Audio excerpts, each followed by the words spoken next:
Well, in terms of a recap, I mean, we can start at the basics. We've got Askelon, Conn, Garm, and Stas Sebeno. How do you pronounce that, Sean? Sebeno.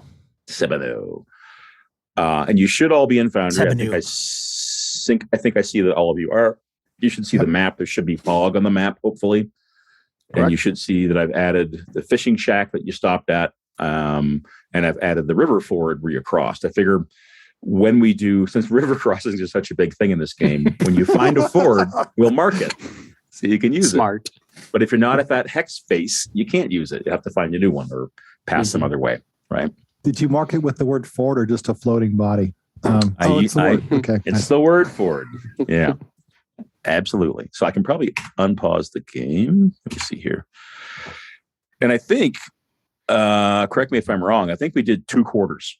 I think you started in Varasa, that ruined elven city in the woods there, to the west, as a starting point of, and the conceit of the game being head east, get to the coast, catch a ship so you can get to the Bitter Reach. So you can get to Northfall and get to the Bitter Reach, right? And we'll fill in various gaps. I think we had a little bit of conversation after the game, prompted by me about whether or not we needed to hardwire you guys into some more like serious motivations. And I think I heard from all of you that we're all comfortable sort of rolling with it and developing that as we go, right? True. Yes. Only Kevin agrees. Okay. No, true. Okay. All good. Okay. Excellent. So then I think you traveled a couple of hexes and then you crossed the river. You could see the lake and the shack from across the river, so decided to go in that direction. And then when you came upon the shack was, you approached it, I think, relatively carefully. I think a couple of you were up front and you discovered a couple of bodies in the dirt near the fishing shack. I think there were a couple of boats by the lake. There's a couple of pieces here that will be minor retcons. And Sean, per your episode, I'll use retcon the proper way here. So there are a few things that I'll cover when we actually, turn the crank and start playing. But some of that would be like, there's probably some minor outbuildings and that sort of thing that you probably haven't poked your nose into yet. You can picture what a fishing shack would look like on a lake like this. There'd be a couple of buildings where the guy keeps traps, where he keeps his fishing gear and all that kind of stuff, right? So now I want to get information from you guys, because this is where I don't remember. I know you searched the inside of the building, right? And there were a few little discoveries that were made. I remember, Wayne, you doing some sort of discovery, and maybe it was Conn as well, around sort of perhaps what killed these 2 people in terms of were they was it a big battle? Were they surprised, et cetera, right? And then there was the searching around sort of inside. And then I think when we finished was when the hand was coming off. It was right about then. Is that timeline about right? Yep, I think so. Am I Stacks is what I remember. Am I forgetting anything big? Kevin, you're welcome to check your notes, or you guys can just pitch ideas. I don't remember anything big that you're missing. So Kevin, your notes were in the Gaming and BS room 4? Is that right? Okay. They're up above a little bit. All right. Or I can share. Okay. The last thing I'll do is make a request where, it's been 30 days since I've used Foundry as well, as I discovered this afternoon. I'm like, oh yeah, maybe get reoriented with this. So if you guys stumble across something that looks like the permission should be that the players can't see it, just tell me and I'll hide it or whatever. So there's a chance. There's a couple of things I've added that I don't know if you can see or not. I don't think you can, because I think the default is you can't. But if you run across it, let's just take care of business, basically. Is that the fact that we can see the orc tribes written on the map? No, I wanted that. I want because one of the tough parts, I think, of Forbidden Lands that they don't really address in the books is how you start somebody off in a single hex. How'd they get there, right? Right. And I'm actually just starting a play-by-post game of this as well, and thought about it a little bit harder. There's another guy who's running it, and I gave him a number of ideas. Like, it could be the party was underground and came up like, open air type of thing. There's a bunch of ways you can do it. What I decided to do here was sort of say, maybe you came down that Sester River, basically you came from the west and you're traveling to the east. So when we started, you were camping amidst those ruins. I think that Askelon was probably hoping to find some goodies in the ruins of an elven city, but you guys found it largely picked over. And I guess the last thing I'll say in terms of scene setting, you might remember that broadly speaking, the way I'm going to portray the Forbidden Lands here is that war is brewing between like the Rust brothers and the orcs. So the orcs are on the move, are marshaling the clans, and the Rust brothers are on the offensive as well. So it's a dangerous, there's a little bit of extra danger in the countryside, just from those two groups sort of clashing together and going after each other type of thing. Yeah. And based on what we had seen of the murder scene of the father and son, because it was a father and son, right? Was. It didn't maybe older man Sure. and Yeah. younger kid. Yep. Yeah. It seemed like whoever had done it probably wasn't orcs, because the house hadn't really been picked through. Didn't look like anything had been looted. So we made an assumption that it could have potentially been Rust brothers. You did. And Okay. in fact, nothing was ransacked. And I think you even found some minor treasures and trinkets, right? If you want to look at your sheets, you can probably, or we can actually look at the chat. The chat may even tell us what we found. A knapsack, a bronze statuette. Yeah. Lots of fishing gear. That's right. Okay. So one of the things I didn't remember is I remember there was discussion over what to do with the bodies, whether they would be burned or buried or put on the river. Was there a decision made, or are we opening the game, trying to make that decision? Go ahead, Wayne. I thought we were burying the bodies, and that's why I was recycling during the burial process. Yeah, I think we were just starting that process. Okay. I think we thought we'd bury. Okay, I think that's right. So let's do this. Any last comments before we start? Seeing none. So the sun is low to the west, back the way you came, above all those pine trees, above the river that's far beyond your sight now. Tell me, who is it that's burying the two bodies? Who is helping Askelon? Okay, so time for a little good night kiss. I'm helping. And Garm. Okay, so I would imagine there's a shovel nearby.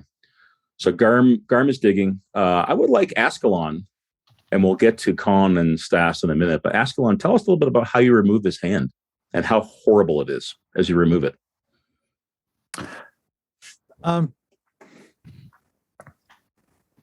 I see him. He's been a healer, and to him, this isn't. It is grotesque to everybody, but he just doesn't see it as being that way. So he would have pulled out his little knife and made a nice circular cut, cut the ligaments in the little metacarpals. I can't remember. Sorry. And done a rather pleasant, detailed job of it. He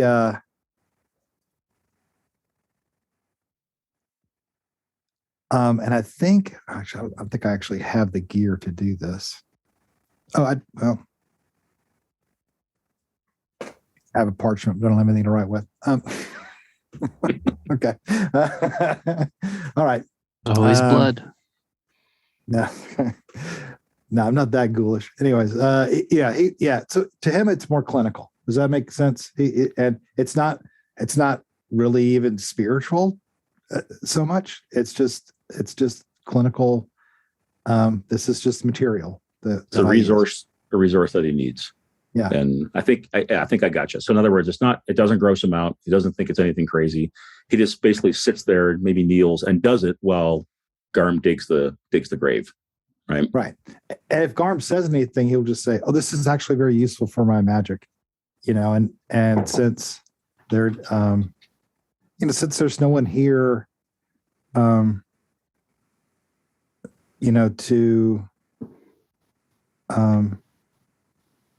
since there's no one here that might have, really object, I thought it would be prudent to do this. It's just meat now. Might as well use it. Other than eat it, I'm not going to eat it. No. it's not good for you. All right. So Conn and Stas, you have the building that you've largely searched inside, and it's a pretty plain affair, right? These guys were not living high on the hog.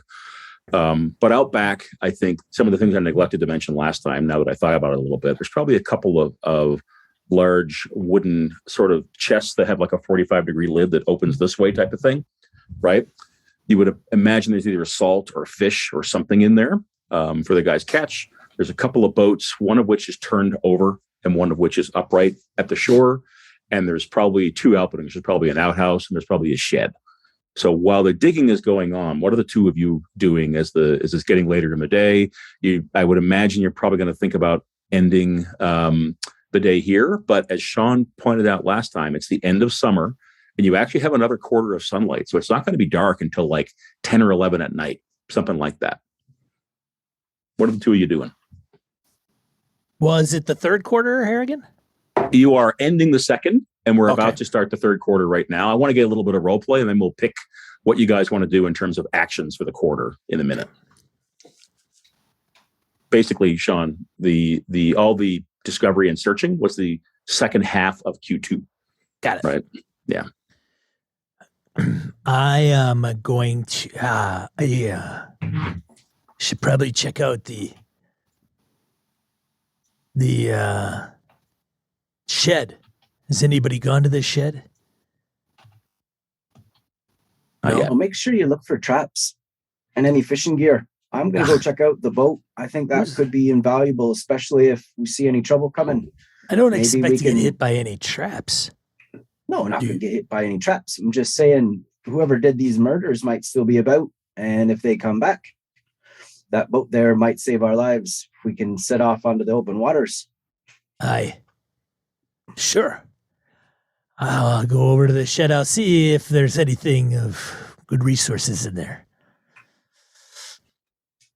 Okay, so while there's sawing in the background and digging, shovels of dirt flying, you walk up to the shed. It's a structure that looks like the shelter, like probably the fisherman built it himself. I think I described last time, this is not a super permanent thing that's been around for, dozens or hundreds of years. This looks like it was erected in the last 2-3 years type of thing, but it's weathered, right? Not painted or anything, no windows. And it's just a simple wooden latch, which you undo and kind of peek in. And inside the shed, sure enough, you see tools, a bucket, and you do see lots of fishing gear. In fact, enough fishing gear that whoever wanted to put fishing gear on their sheet, they could. There's a lot of fishing gear in here that the guys got sort of stored up. It's big enough to kind of walk in, and that's about it. So it's probably 5 by 5 in terms of the floor plan, right? Not a very big building. I yell across the way. Looks like there's some fishing gear in here. If anybody wants any fishing gear. Line, hook, etc. I would imagine there's a patch nearby where you can dig for worms as well. They've got a little worm farm going. I walk back to towards the main house. So quickly, I think we can probably cover Stas. If you want to check out those two big bins at the back. Oh, There's if I'm close by, I'll do those two. Yeah, while Conn heads for the shore, those two bins contain dried fish and salt. So if you want salt, you can take it, but they contain enough fish, you could all raise your food dye by 1 die. There's a lot of dried fish in there. I'll take some salt too. Is there a way to carry it back, Harrigan? Carry what back where? Some of the fish, dried fish, from where it's at to the main cabin. Yeah, well, so it's the dried fish is on the back of the main cabin, right against the back wall outside. Yeah. And there's a bucket in the shed, so you could certainly get a bucket and you could do whatever you need to do. Right? Sure. Okay. I'd start grabbing some fish and look for a place to potentially cook it. Got it. Whether that's inside or outside, I don't know, but I think we described there being a small stove inside before, like a little potbelly stove type of affair, like in a cast iron stove. Conn, you head for the shore, and there's the lapping waters of this lake. And as you can see, it's probably 5 miles across to the other side, right? Where you see some mountains rising up to the northwest. And then to the east, you can see that the lake narrows a bit and then stretches on. It looks like the lake goes on for a long way, like further than you can see. So this is not a small body of water. And there are 2 dories. So they're sort of both 2-man rowboats. One of them looks like it's older and is turned over. Maybe isn't as seaworthy as it once was. And then there's a newer one that looks like it was made probably within the last year. And you would suggest that it's the one the guy's was using until recently. It has the oars nearby, etc. But as you get down to the boats, How many oars total? Is there just the 2, or do we see 2 for both boats? I would imagine there's at least 2 pairs of oars. So 4 total. Okay. Yep. Okay. Indeed. And the size of the boat, the newer one in particular, I'll check that one out first. Okay. Could we fit 4 people on it, or would that be a real tight squeeze? 4 people would be you could do it, but it would definitely be a tight squeeze and be a little risky if the Gotcha. seas were high, etc. But you can definitely get 4 people in it. You'd be, put it this way, if you've been in a dory before, you'd be sitting side by side with somebody, or somebody would be sitting between the places where you sit, the benches. Someone would be in the bottom of the boat type of thing. You could do it though. Okay. So seeing that, maybe thinking about, okay, in a pinch, if we had to, we could. I think then I would probably go over to the other boat and look for, are there some holes in it? Does it look like it needs patching? Does it maybe look like it's just not waterproof anymore? What's the general condition of this thing?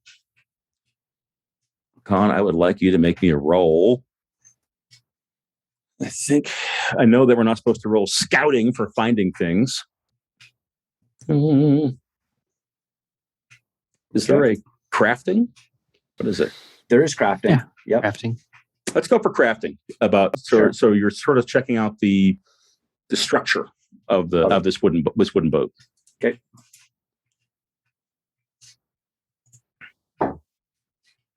Looks, unless you're going to push that. Yeah, I'll push it. I really want to give this a thorough once over, especially considering how you described the first boat. Does leave me a little leery. I'd be a little bit more comforted if we could go 2 and 2. Okay. Does that mean you're willing to rock the boat, turn it over, inspect it more fully? Yeah, Okay. I would definitely, if I can't tell from looking at it on the kind of the outside, I would try to pick it up, roll it over, see what the interior of this thing looks like. Oh, I should just hit push. Sorry, my bad. So I'll take the one. I'll take the one. What is that? The 1 willpower, and I take 1 damage to strength. Yes. All right. I did all those things on my sheet. Says that like he likes it. Yeah. The willpower, most definitely. So that's a point of damage to crafting. So Strength. I'm sorry. I meant strength. You get some splinters as you grab onto this thing. You guys are familiar with 10, 15-year-old wood type of thing. It's sort of coming apart a little bit. Yeah, you turn it over. You got some big old stickers in your hands. You have to pluck out. And you failed, didn't you, Conn? You didn't get a success. Yes. So you would think you're gonna have to put this boat in the water to see if it's seaworthy. There's no obvious hole. There's no this thing will sink right away type hole. Okay. But the most surprising thing is when you turn this boat over and you get it up about halfway, and this is maybe when you get the splinters, there's someone hiding beneath the boat, and they scurry out to the side and take off. It looks like a young woman. She just bolts out to the side, doesn't say a word, just scrambles and leaves you standing there like, what the? Yeah. Whoa. We don't mean no harm. We didn't. We're just checking out the house. We're just traveling through. You don't have to run. Kevin, you're making wrist cutting off motions. Yeah. Ignore it. We mean you no harm. savage. You see that behind. Yeah, it's like chopping the hand off. Yeah. No, I would imagine. I'm picturing the shore being probably 100 feet from where you're digging the graves, something like that. You're probably not digging the graves right next door. It's kind of out back of the house near where you found the bodies. Mm-hmm. So Conn, the woman is this. She looks like help me with the races, guys. Is it Alderlander? Yeah, Alderlander, Alelander. Yeah, and Aelanders are really Alderlanders who just migrated across the mountains. So it's that sort of typical ruddy-cheeked, fair-skinned She's a brunette, has dark hair. She's probably in her mid-20s, you would say. And she is wearing sort of a shift or a robe, but she has a dagger in her hands. And as soon as you talk to her, she's got that dagger out and aimed at you as she's backing away. Don't So you mean you let no the- harm. Look we're just passing by. I'm guessing you saw whatever happened here. It wasn't us. We just stumbled upon your house. She looks up towards, she sees them digging the grave. What are they doing then? They're just burying the dead, just showing their respects. What's your name? My name's Conn. She takes her dagger and she sheaves it at her belt. And she says, this was the Rust brothers who did this. Oh, I'm not surprised. I thought it might have been their handiwork. Foul bastards, them Rust brothers. We got nothing to do with them. How many of you are there? She's just kind of doing one of these. And I think Stas at this point is probably behind the house doing his thing with the fish. So maybe he's not visible. Yeah, I'm not going to. There's only the four of us. Where's the fourth? I don't know. He's mucking about in one of the sheds, and I think he's maybe gone behind the house. Give me an insight roll, Conn. Okay.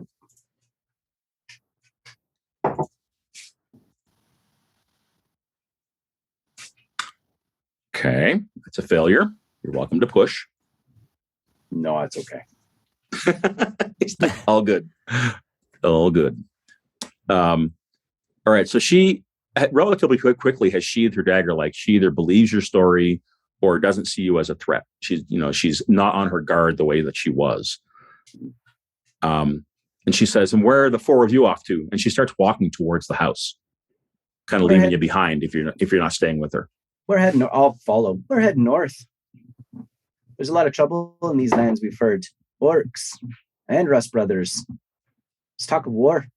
We don't want no part of that. And what's north for you? Possibly opportunity. One of my companions here is a trader.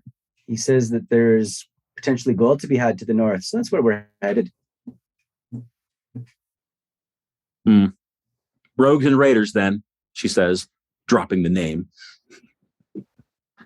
I guess you could say that perhaps, but I mean, we didn't know that there was anyone else here. And I mean, the dead don't need these types of supplies. They're for the living. The four of you notice, by the way, by now that there are, like on our map here, there are some carrion birds that are circling now. So these two have been dead for long enough now that they're starting to stink. I think Askelon, you can see that not only is Conn coming up from the beach, but he's got a woman with him as well. She's leading the way. Was I'll this say, hey, this Garm, is your family? I'm guessing. Look, Garm will stick the shovel in the ground and put his foot on top of it as he turns and looks and just kind of watches for a little bit. So I think all five of you come to a moment where I think Stas walks around the corner with a bucket full of fish. Garm's head pokes out of the grave that he's digging. Askelon turns, and this is just as Conn is asking whether this was her family, and she just nods and says, "Aye." Not no more. I'll walk over. With the hand in your hands, or do you leave the hand? No. on the ground? I'll, that's in my pack. Okay. You're just bundling it into your pack and closing up your pack. What do you plan on doing then? Are you going to stay here or are you going to move on? Askelon, are you obviously an elf? Yeah. Like nothing covering the ears, that kind of thing? No, I mean, yeah, he's sheltered. I see him as not, he's not, he's learned, but I don't see him as particularly, World-wise. yeah, streetwise, no. So, I mean, he knows enough to know that some people will not take to him, but her pace. Go ahead. Sorry. No, go ahead. As he comes closer, he's like, "Oh, a survivor. Are you hurt?" So her pace slows as she sees that the two figures by the grave are in fact an orc and an elf. And she looks over at Stas and back at Conn. It's just like, what kind of a group is this then? She's ignored, Conn, your question about what she's going to do, whether she's going to stay here, etc. She doesn't even acknowledge that you asked it. She's taken aback by the elf and the orc. And I think, Garm, are you up out of the grave by now? Or are you still down in the grave? Yeah, I climb up and get Okay. out, but I stay by the hole. I won't come any closer, especially as she looks wary. I mean, I think Yeah. you already know what we are. You've already said it. We're rogues and raiders. I'm a scholar, but Take offense. You're she looks at Askelon and says, "You're a native. You're from this place." correct. She just nods. But I have much to learn from you folk as well. And again, are you hurt? No, I hid while it happened. I've come to no harm, unlike them. She points at the man and the boy. I'm very sorry. I'm sorry that this happened to your family. As am What I. will you do? I'm sure. What will you do? What can I do? I'm not staying here. I'm no fisherman. My father was the provider. I'll tag along with you if you'll have me. Oh, that's fine with me. What's Stas doing with his bucket of fish? He's looking at the fish, smelling it as it wafts into his nose. It's dried, right? So you don't even have to cook it. You could actually just like jerky. Sure. I kind of feel like awkward, like but we're about to eat all her food as she shows up, right? Like, You're like, can we have some of this? help yourself. There's more than I can eat. We'll make sure you have plenty if you happen to stay. How many of those Rust brothers were there? I hid. I didn't see them all. Half a dozen, maybe more. Did you see which way? I know you were hiding, but which way? You didn't see which way they went? She shakes her head. No, Oh, you're lucky to be alive. not. She gestures towards the river the way you came. Not that way. They came from, I think, the woods. And as you can see on the map, the woods is kind of to the south and southeast. So the process of elimination, they probably didn't come from the lake. They didn't come from the river. There's a couple of hex sites they probably came from, she says. Gestures. That away. I am Lucky to be alive. I know. I'm Askelon. What is your name? My name's I'm sorry, Arta. Marta? She does Arta. Arta. Is that does it come from your mother or grandmother? My mom. She named me. Hmm. I'm gonna try something here. See if it works. I think I just look showed at you. that. I think I just Nice. showed you an image. Cool. There you go. I will say, well, I know you've met Conn here. That is Garm, and this is Hi. Stas. She nods. Nods at Conn as well. Do you wish to should say? you should do you should look after them splinters. You got some blood on your hands, Conn. I'll take care of myself in a little bit. Do you wish to say anything over the graves? I do. We should put them to rest. How about we Burgess. finish burying the deer? I'll make sure they're good and buried, and I'll call you. You shouldn't have to see anything. She nods. Is that all right? Okay.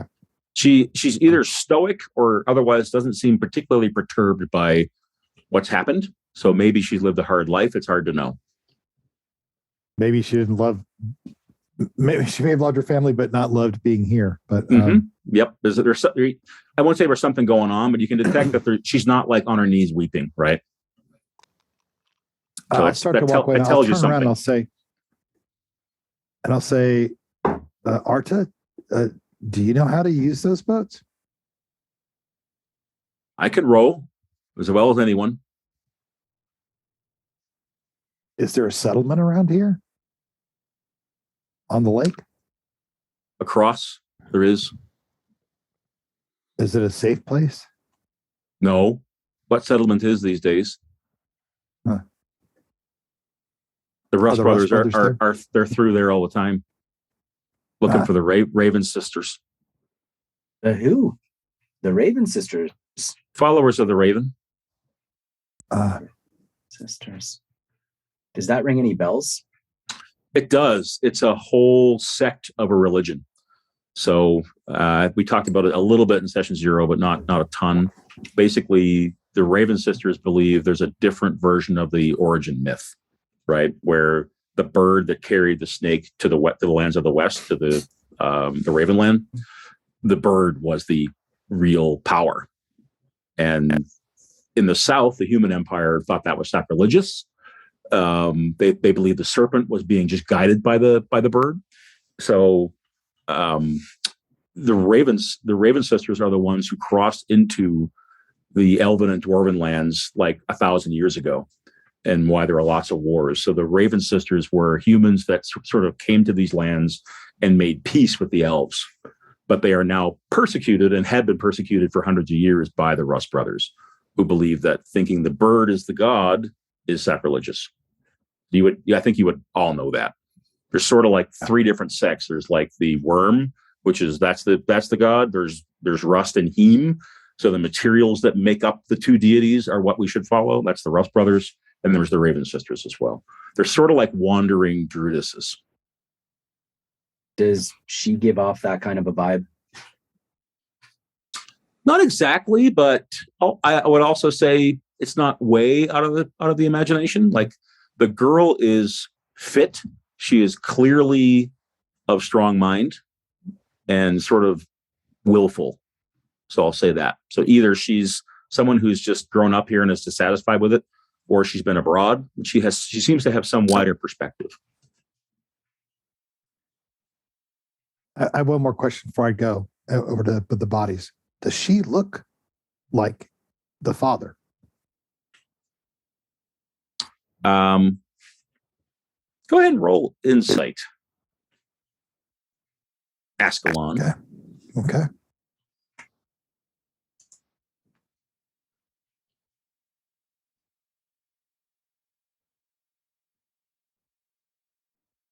You guys are off to a roaring start with the dice. Can I push? Sorry. Of course you can push. If you make a skill roll, you can generally push. And you need the willpower. And he gets one. Yeah.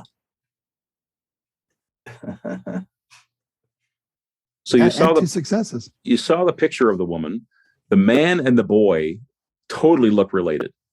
They both have wavy brown hair and the same sort of a little bit pushed up nose. This girl, Arta, does not have that. She has black hair, and her black hair is kind of much straighter. And her features are not like the man or his boy. That doesn't mean that she didn't take after her mother, however.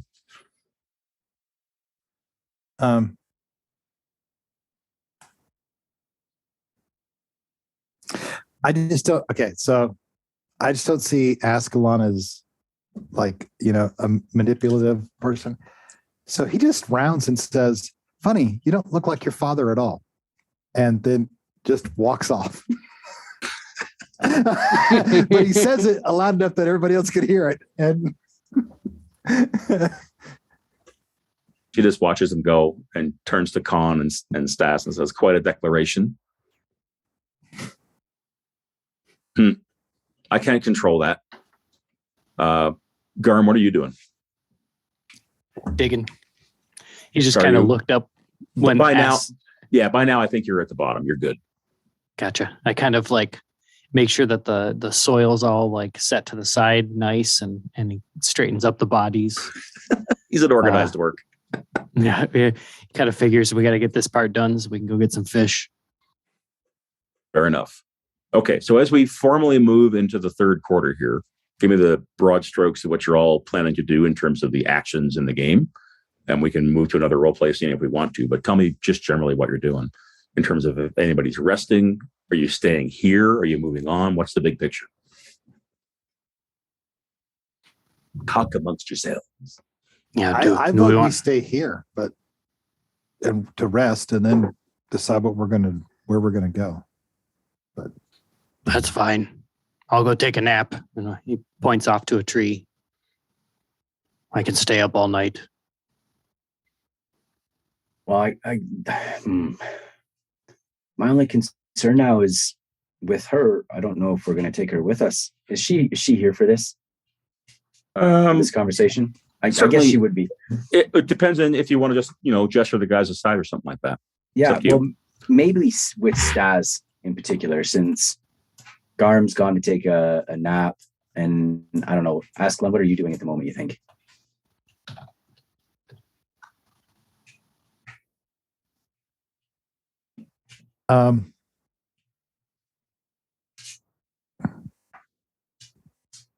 Well, I would want to be talking about what we're going to do, but Okay, cool. That's fine. I'm not going to. Yeah. Sure. So I guess maybe the three of us kind of, if we can kind of, I'll give like the symbol, like let's, very, very discreetly. Hey, Decay, you Decay, want to talk over here, Decay? I'm a little bit concerned here. I mean, if we got to make a quick getaway on one of those boats, the four of us are barely going to fit in it. And that other boat, I don't know how seaworthy it's going to be. So if she comes with us, we could have a bit of a problem on our hands. I don't want to be the one who's got to go in that old dinghy.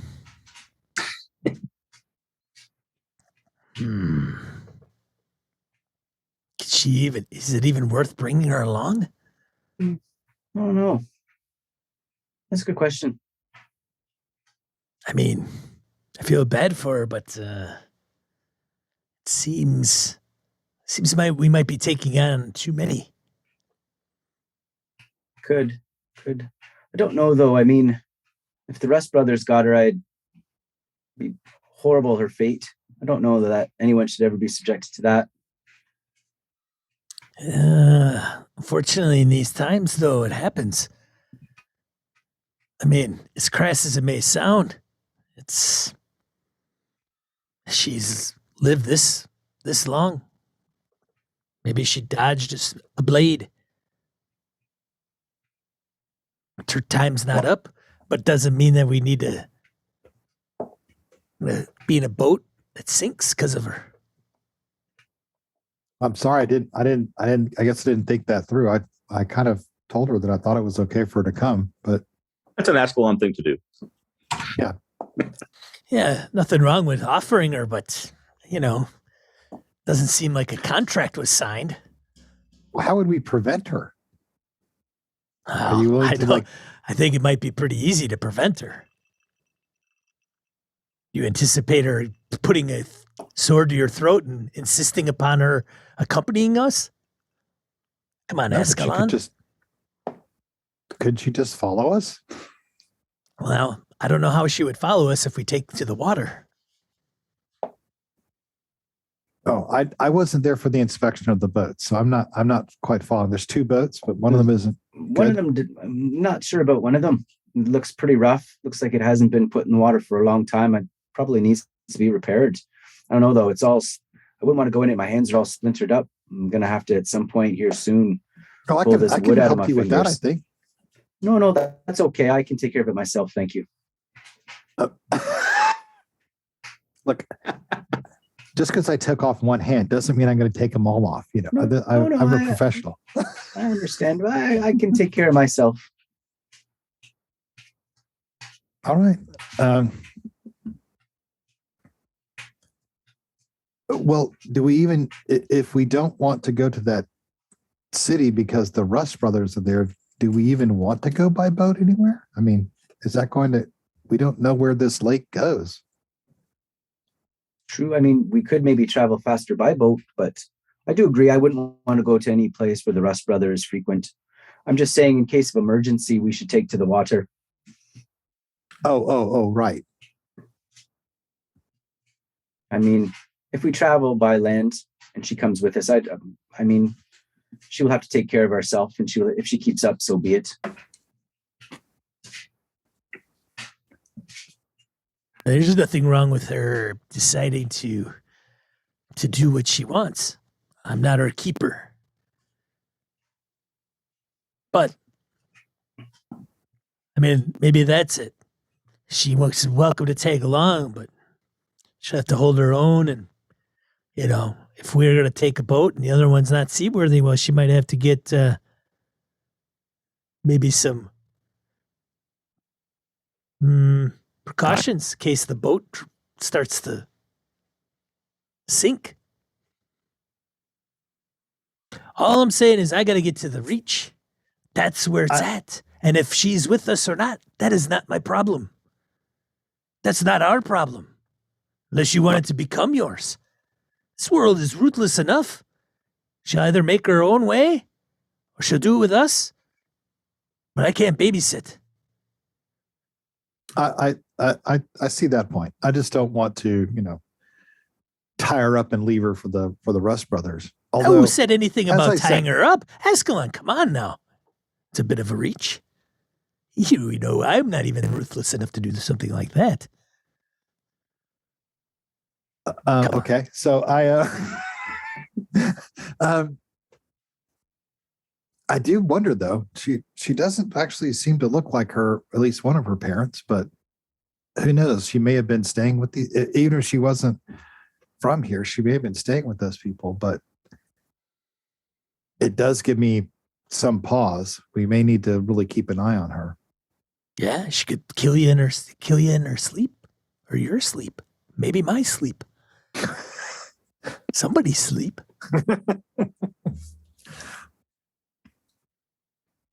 I think we do what we do and we stick to the plan. We go to the reach. That's the goal.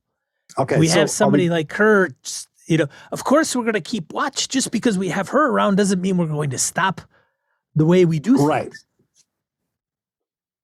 So I guess the question is, do we use the boats and try to get, we know we need to go north and east, correct?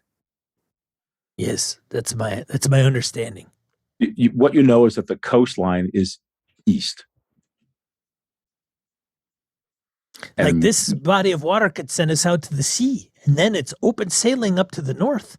Although sailing might be a bit of a harsh word with a paddle boat, but you know what I'm saying. If you sort of interrupt for a second, but Margelda and Farvivend were both places that you believe have port cities, and they're both like in the east. Farvivend and Margelda.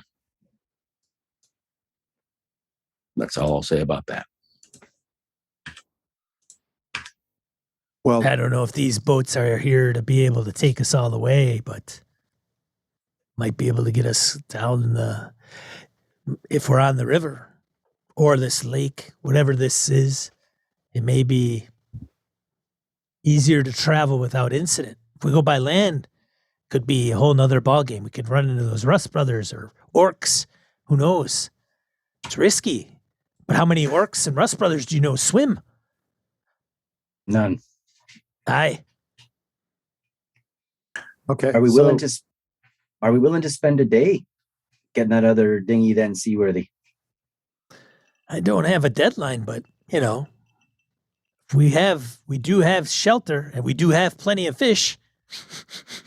And we do have tools here, so I think it's worth a shot.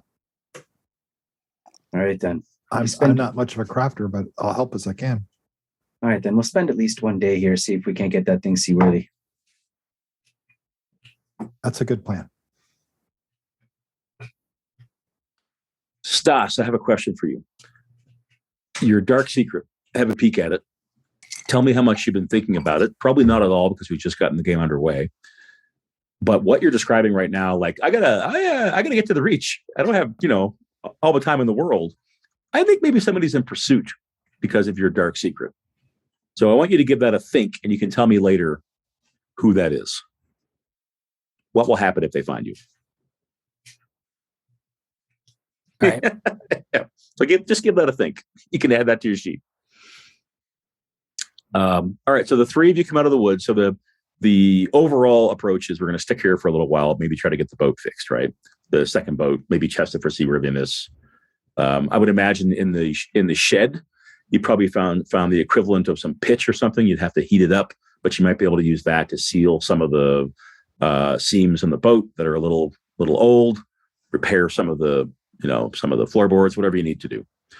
But what does that mean action-wise for what you're doing right now? Who's going to keep watch for this quarter? You got a 6-hour stretch between about supper time and midnight, right?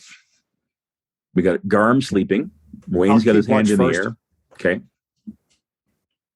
Askelon probably has various studying he can do, and he'll just keep watch at the same time.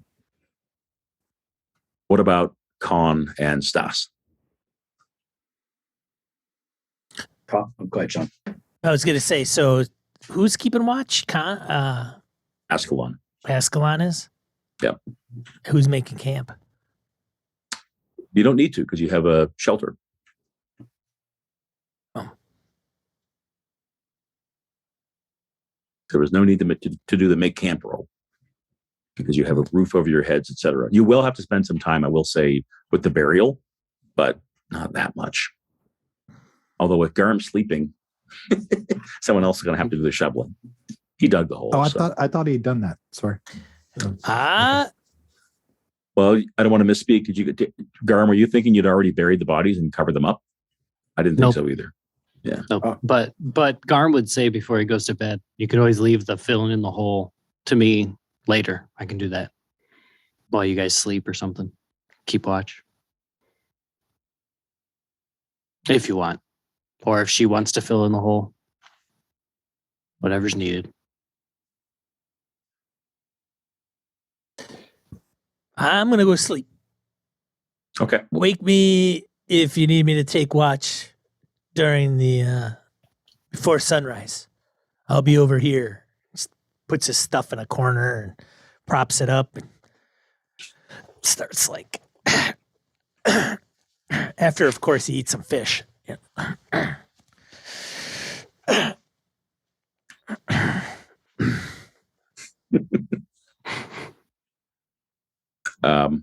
And Conn. I am going to tend to my hands, try to pull the splinters out as best I can. I do have a knife that I can use to try to aid myself doing that. I don't know how long that would take. Well, mechanically, you don't have to do anything. Basically, as you rest, your strength will return, right? Sure. But I don't know that I'm ready to rest yet. Maybe I will get started on getting that second boat up to snuff. So maybe go into the shed, sort the tools. Okay.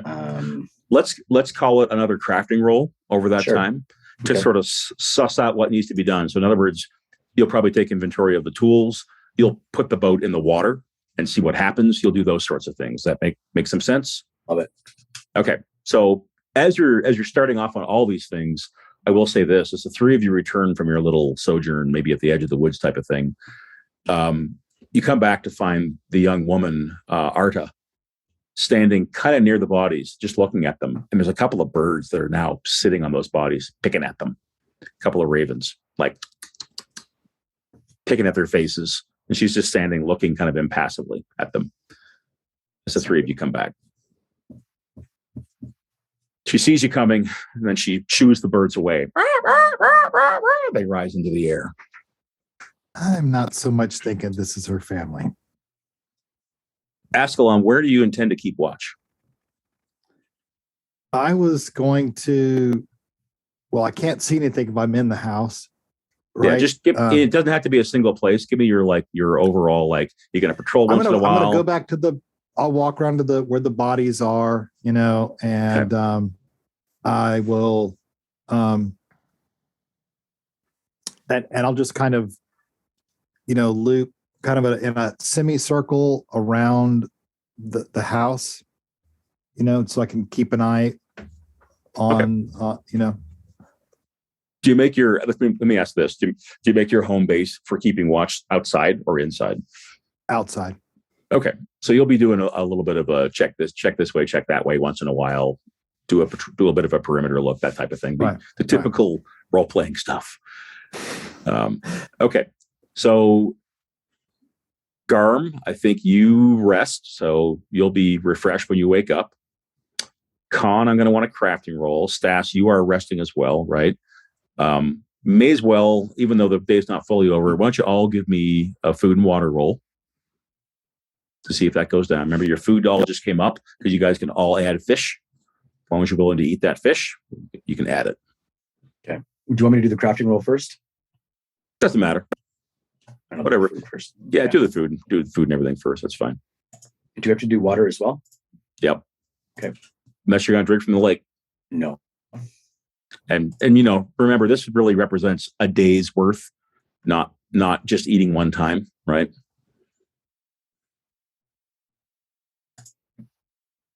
I will say you can probably refill your skins though in the lake.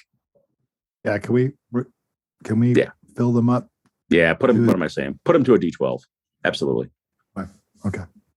The lake water's clean. Did anybody go down? No. You're all good. Okay, so Conn, let's try the crafting roll.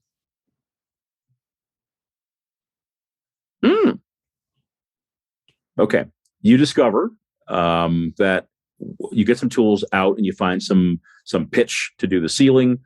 But what you discover is that the boat does have a slow leak. It's not like it sinks right away, but it takes on water after it's in the lake for like 15 minutes. You can see there's a bit of water in it. So you'll have to succeed at one crafting roll in another quarter to find out really what's wrong, and then another one. So you need 2 crafting rolls to fix it, and others can help you, and you can do teamwork and all that kind of stuff. So this quarter you really discover exactly what's wrong with it, and you prepare everything basically. Beautiful. Okay. Wayne, I would like from you your keep watch roll. I'm going to make a roll too. Is that scouting? Yes. Oh, Yep. Tis. How do I roll this damn thing? can I push it? Can you push those rolls? I think so. Don't push it yet because there may not be. I already hit it. That's Sorry. okay. That's okay. That's all right. I'm looking at our former GM here, Sean. Do you remember? I think you can push those rolls. Yeah. Basically any skill roll. Okay. So help me out here, guys. On the tables that you unfold, how do you just roll on them? Got the table. Yeah, macros. Do you have the macro, Harrigan, in your macro bar? I don't, but I can maybe just drag it down. Go to compendium, yeah, and if you can go to the macros, there's a list of them. Just put them. There should be one that does random encounter by terrain, I think. In the compendium, not in the tables? You go to the compendium first, go to the macros under the appropriate one, and then just drag the appropriate one down into the macro bar. If you import them, it should also put them in the tables, I believe. But I believe it does, but then it also, I think, counts against your storage. So I've already done that. They're in the tables. I don't know how to do it from the tables, what my problem is. However, I have now figured out how to get the dice going. And you guys should not have seen that. Is that correct? We see the 36, but we don't know what it was a result of. No kidding. It says private GM roll.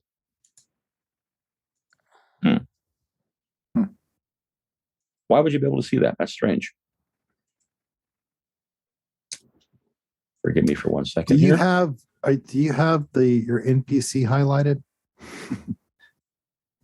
Let's try that again. No, it says Harrigan. But I think if you do blind, it won't show up. If you don't mind, I'm going to try it.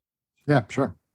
But I thought I did private last time, and that was like, why would you be able to see it if it's private? I still can see it. Yeah. And that's blind. Wow. You know what? Yeah. Weird. All right. Well, I'll just have to live with the fact you can see my rolls for right now. You do self roll. That's what I'm going to try. Something different here. Do you guys see that roll? Nope. No. Oh no, question marks. So the Unless you're the Riddler. The macro is like end arounding the security or the permissions on the on the chat. Weird. All right, so I can just roll it manually, which I will do, and that means I got a okay. Very good. Well, Harrigan, does it only show us the numbered result? Because if you're rolling off a table, it will usually populate the chat with the end result of the summary of what you're rolling. I did not do that because I was wary that I didn't want you to, in case the permissions weren't set right, you would see that. So I actually rolled. I found in the compendium a D66 roll and just hit that, basically. All right, so let's do this. As you know, as the evening wears on, the sun actually starts to get low in the sky finally, and sets sometime towards the end of the third quarter. A couple of you are sleeping. One of you is on watch, and Conn, I think you're by this time got all the tools and whatnot that you think you're going to need. Should we hand wave the burial, or do you guys want to handle the burial like in the next quarter type of thing? Are the two bodies still there? I don't mind just burying them. I'm sleeping. It's not important to Garm. Okay, let's say they're not buried yet, because I don't think we haven't fit that into the narrative yet, and it might be a moment we want to do that. Let's take a 3-minute break if you guys don't mind, and then we'll come back and we'll resolve the dice that I just threw. And Wayne, you can tell me you successfully pushed, right? Yep. Okay. Yep. Let's come back in just a few minutes and we'll keep going. Phil, when you do your crafting roll next, if you can manage to get 2 successes, you'll be able to diagnose the repair and fix it in one go. Gotcha. This will be after, obviously, I'm taking a rest. After the end of, we're not through the third quarter yet. I'll just say that. Gotcha. Understood. Understood. And when Wayne comes back, we'll zoom ahead. At some point, Sean, I want to unwind the whole should you roll scouting or not if there isn't an encounter, right? Right. Remember we had that discussion? I don't think there's a reason not to. I don't think.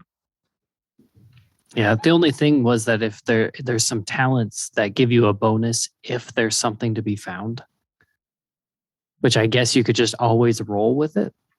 Right. I guess the other goofy part is that you could ask someone, they could ask you to push when there's nothing to find. Mm-hmm. So there are some reasons to do the encounter roll first. I remember that was what we decided when you ran, Sean, to do that roll first. All righty. Wayne's back. I'm sorry. My dogs woke up when I started moving, and then You're fine. I just had to put them to bed Put him to bed. because sanity. Yep. All right. So are we all ready to resume here? Mm-hmm. Sun's going down. Moon is rising. So the lake is beautiful as Conn is finishing up doing what he's doing. I'm down by the water side, got the tools laid out for work in the morning type of thing. You can get after it right when you need to. We have our orc in the woods asleep because he wants to be off by himself. So that means that Stas, you're the only one who's in. I presume you're in the shed, or not the shed, the structure, the house, right? Cabin, so are you in one of the beds or no? Oh, for sure. Unless somebody was in it, I'm definitely in a bed. There's no one there. You're in one of the beds. Oh yeah, for sure. Okay, so you're kick off my boots and everything. Yeah, you're like sawing wood. Yeah, it's all good. Askelon, when you're sort of circling the backside of the cabin towards the south and southeast where the woods are, you see lights moving in the trees. What do you do? They look like lanterns or torches or something, and they're some distance away. They're probably maybe even half a mile away. They're quite a ways away. Where am I again? I'm sorry. Am I close to the? I'm still next to the shack. You're near the shack. You're doing one of your, you're doing one of your orbits around it, just making sure that everything's cool. And if you look at the map that we have, the hex map, you're in the south. You're southeast of the shack, and there's some light woods. You can see a couple of little trees there in the lower part of the hex that represent some trees. You see some lights moving through the trees to the southeast. Let's say. Is that the direction that Garm went? Yes, because that's where the trees are. So he's not exactly in that direction. I'll say this: he's more due south. These are a little east of that. So you don't think it's Garm? All right, I'm gonna hightail it back to the shed, and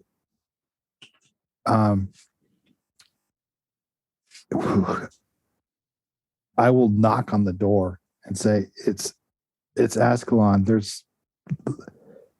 I'm afraid there's lights on, so I don't want to open up the door." You know what I'm saying? Mm-hmm. So I'll knock, 3 times and just say, "It's Askelon. There are lights in the woods." So we did describe, I think, last session that the door is facing the water. So it's on the other side of the cabin. Oh, sweet. Okay, never mind then. I will. In that case, I'll just go inside. Still a good idea. Yeah. And I also think that as the hour grew late, I suspect that Arda snooped around a little bit with Conn, trying to figure out what he was trying to do, but she didn't have much interest in helping him. So she's probably in the cabin as well. So as Askelon opens up that door and comes in, Stas and Arda are the ones who are both in there. She looks like she was hardly even asleep. She just looks up at you. She's actually sitting in the corner with her knees kind of up against her like this. Looking, I won't say she's looking shaken, but she's definitely looking like she's not comfortable. Stas, however, is on one of the 2 beds in here, and he's just like... I think I better go see if I can... Is it so dark that is it like hopeless for me to try to find Garm? Garm will be hard to find because he said he's going to the woods. But in terms of darkness, it's more like it's the hour after sunset. So think of it as being kind of purpley twilight, pretty gloomy, late dusk. Yep. You could potentially find Garm, but he's not going to be obvious. And Conn is outside. You hear him kind of mucking around down by the water. Oh, I didn't know that. All right. Well, as soon as I warn them, I'll go find Conn and tell him and say, "Look, there's lights." I'll point towards the edge of the forest. Arda comes to the door as you turn away, Askelon, and talk to Conn. She says, What are you seeing? Who is it?" I don't know who it is. There are lights out in the forest. Coming this way? I don't know if you told me that, but they're moving out. They're visible. So you believe so, Askelon? Yes. Yeah. Yes. Conn, what do you do when Askelon gestures at you? How many lights do you see? Where are they? South. 2 lights. 2 lights south. Where's my bow and arrow, Harrigan? Would it be on my person? I guess if I'm working, I probably would have perched it up maybe against the work shed. So I immediately go for the bow and arrow and put an arrow, like notch an arrow. And then this kind of spooks. Conn looks spooked, and so he is going to start to sneak up to the house, using it as cover, come up to a corner, and he wants to start looking towards the woods to see if he can make out where these lights are. Got it. Stas, when you're woken, what do you do? You're, I think, groggy, but you get the idea that there's lights coming. I'm awake now. Yep. Arda will wake you up. If you weren't woken up by Askelon, Arda would go over and shake your shoulder and say, "Get up, there's someone coming." I did not get my full rest. You did not. What is it? What's 2 lights? Big what's going on? We don't know. What's wrong with you? Someone's coming. We have to be on our guard. Just She darts out of the house. let me sleep. The boys can take care of it. Leave me alone. Sean, you will get your full rest if you go back to sleep. Son of a-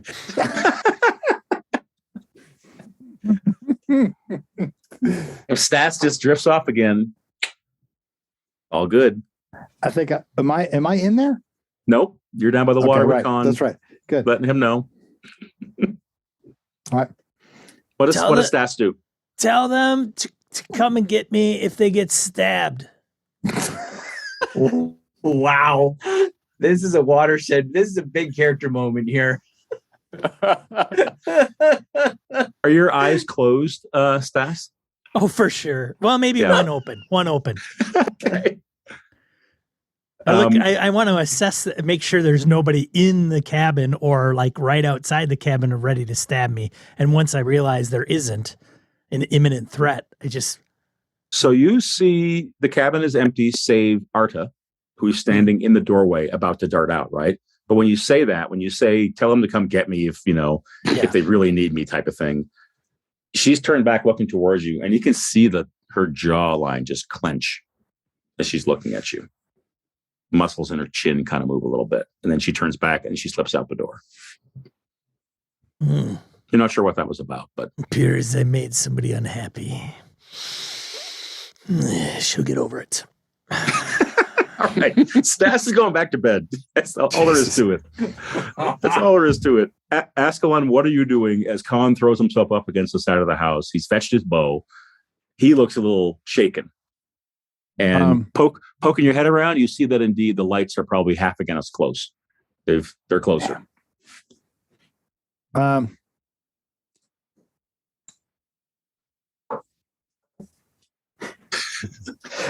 Where did Arta run out? So we're sorry. So Conn and I are beside the house.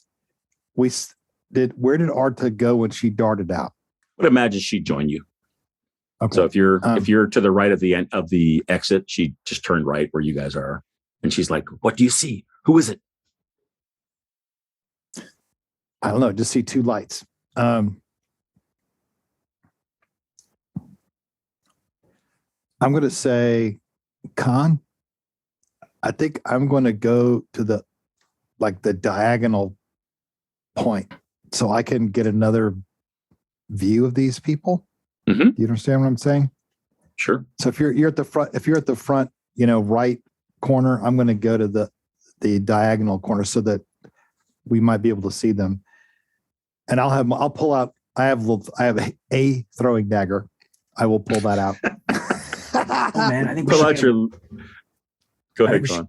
get away from the house. I was going to head over. And so, Harrigan, are there any trees that are nearby? Like if I'm on the right side of the house, peeking around the corner, if I look out that right side, do I see trees maybe or some long grass that I could run out to and duck in?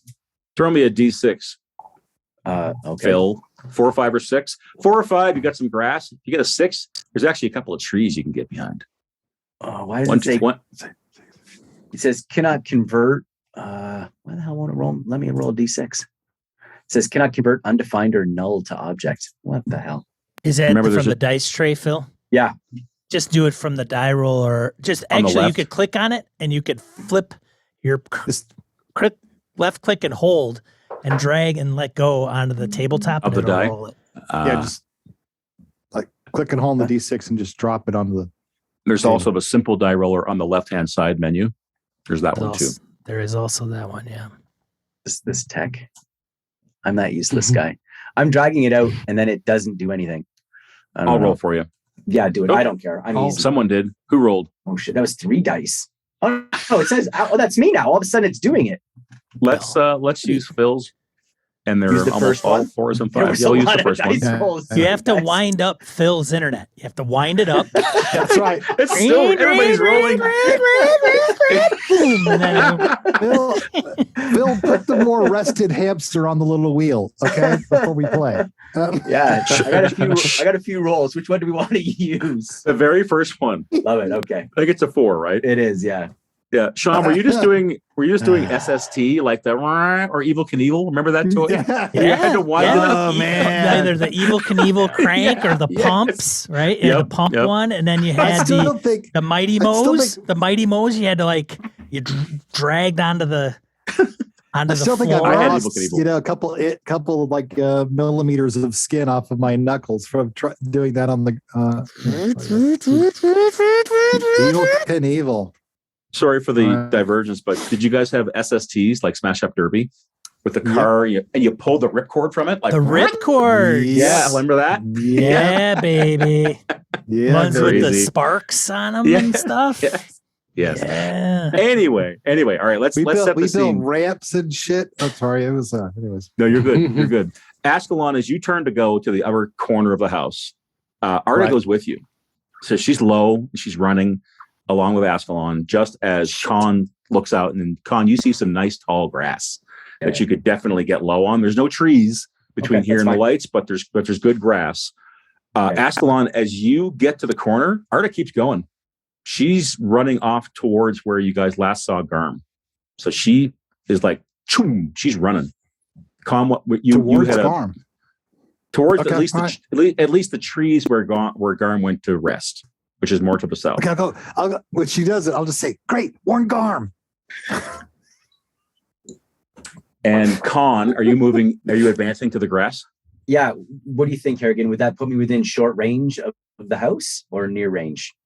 I'd like to be short range, but I'd say it's some distance away, short range. beautiful. Okay, so I run out short range to this thing, duck down, bow, arrow, and just watching to see who comes out of the trees with these lights. So if I'm even following your train of thinking here, it's also not directly in line with the house. It's off to one of the flanks, off to the left, for example. Yes. If you're looking south, it's off to your left, your east. Yeah. it'd Okay. be- yeah. Yes. West. All right. It'd be I would whatever. like you, yes. since you have to cross some open ground. So I want you to make me a stealth roll. Okay. But I'm going to give you a couple of two extra dice because of the gloom. Okay. So 2 extra on the stealth. All right. Yep. Stas is asleep.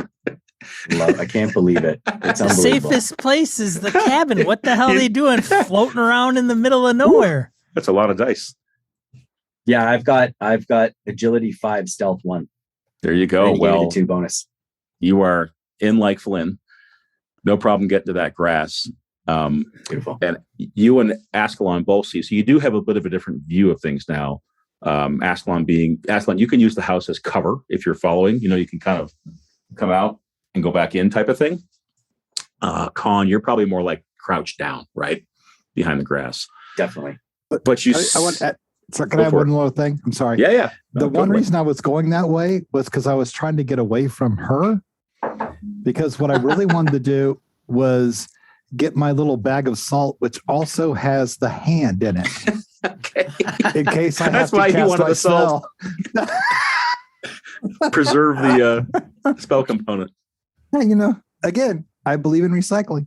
All right, sorry. Nice. All right. Any last actions or thoughts before I describe the lights getting closer? No. Okay. So Garm, I'm gonna get you in a minute. I realize, Kevin, you haven't done much No. lately. So No, you're good. You're good. Put myself in this situation. there are 2 figures who are coming out of the woods, and they both are carrying like hooded lanterns. They're not right next to each other, but they're also not way far apart. They're probably 20 feet apart, something like that. And there appears to be a third figure behind them that they are leading. So in other words, there's 3 individuals, humanoids coming. 2 of them are carrying lights. How close are you planning to let them get? They appear to be coming straight for the cabin. How close you willing to let them come before you guys take action? For me, it'll be dependent on, like, I want to be able to identify who they are. Mhm. And if it's a Rust brother, I'm firing an arrow. Okay. Like there's no dialogue. I'm starting to shoot. No dialogue whatsoever. No, I mean, that's my dark secret, right? I killed a Rust brother to save myself from joining the cult. I'm 22 years old. I mean, I see a Rust brother, I kill a Rust brother. I think that's Conn's mentality. There's no talking with them. There's no trying to, like, I feel like they're coming for me. I'm very paranoid about it. So Fair enough. Since I can't communicate with Conn, nor the orc sleeping in the woods, nor the lazy human sleeping in the, on this little pillow. I will. I figure Conn has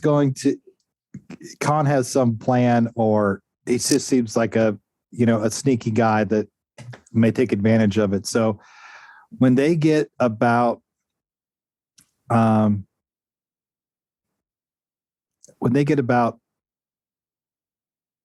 maybe 20, 25 feet from the edge of from the closest edge of the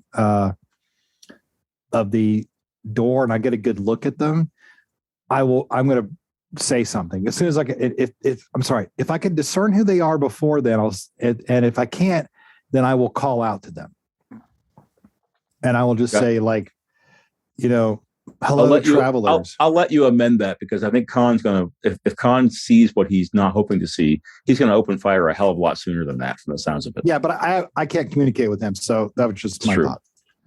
Help me out, guys. Forbidden Lands is long, medium, short, close, and arm's reach. Are those the ranges? Long, is there a medium? Short. I thought, was it long, short, near, arm's reach? Is that how it goes? Yeah. Yep. There's distant, long, short, near, arm's reach. Yeah. So there's no medium. No medium. No medium. Yep. Near and reach. Okay. So short is a little out there. Yep. What page is that on? It's on page 88. Remind me to get you a GM screen, Harrigan. Yeah, no kidding. Show you to put that on Foundry.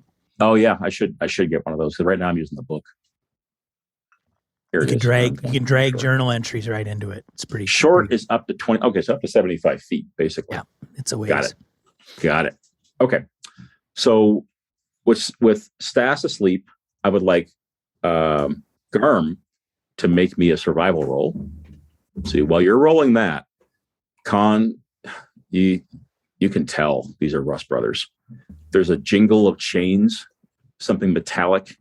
The two guys out front, you would say, are the brothers themselves. So they're nice roll. They're balls. Sorry. Push.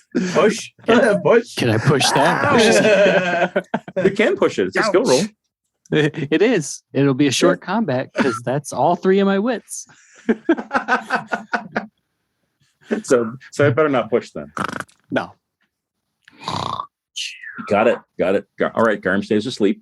Conn, the figure behind them, though, looks, the shadow looks more heavily armored than your typical Rust Brother. Oh, really? So the two out front look like priests or clerics, the brothers who spread the word and all that sort of stuff. And the one in behind might be a knight. Oh, that's not good. Which you are aware of. These are like the heavy hitters. Yeah, that's with not good. they're no fun. Okay, then no, the move changes. I mean, if they're not just robed dudes, but you got the dude in like a tank, I'm in full stealth mode. Like I'm like the rabbit in bushes. Yeah. Okay. Yeah, I am just I am freezing. All right, so they cross about 75 feet. They cross from long to short range, and they're probably a little further from you, Askelon, just because of the angle they're coming in at, but about the same. So what did you want to do when they got to a certain distance? And you can also tell, I would imagine Askelon's been around the corner enough to know these are Rust Brothers that are coming. Boy.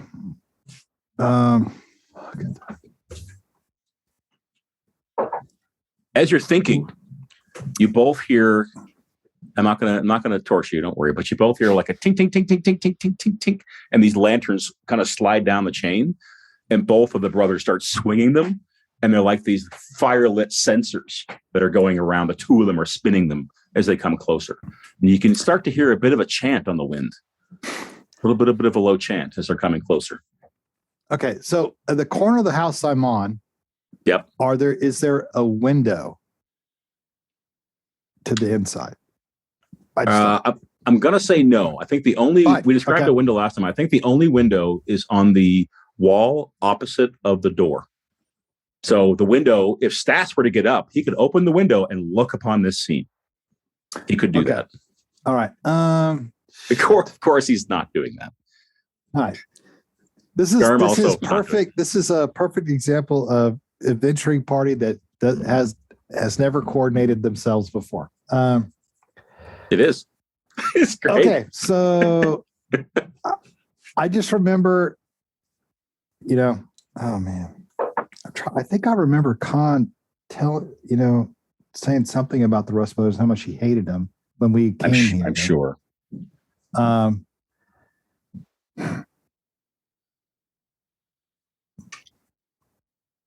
And so I see these two guys swinging this, and I see a bigger figure behind who's probably I'm guessing is the leader of this group, because bringing up the. Yes. In fact, I misspoke before. The one behind is actually on horseback as well. Oh, shit. Phil's like, what the? Didn't tell me that before. Two out front, but they're traveling at a walking pace. I have a feeling I'm going to be making up a new character, but I'm just going to go for this. I will grip the hand, and I am going to cast the Hand of Doom upon the leader. The guy behind? Yeah. Can you do that at this range? Okay, so I'd spend one will, right, to cast a spell. Mm-hmm. Is that correct, guys? I'm never cast a spell in this game, so it's all right. Take it slow. Right, at least one will. You can spend each will you spend can increase the power and how many dice you roll. That's right. All right, and gives you another die, and I have the ingredient, which is a severed hand. So what's the distance? Think about it. We'll get to a distance. Think about it this way, Wayne. You have to spend one willpower just to cast the spell. That gives you one power point, which will determine how effective the spell is. And it means you have to throw one die, which gives you a chance of rolling a 6 and getting another power point, or getting a 1 and getting a mishap. So if you spend more willpower, you roll more dice.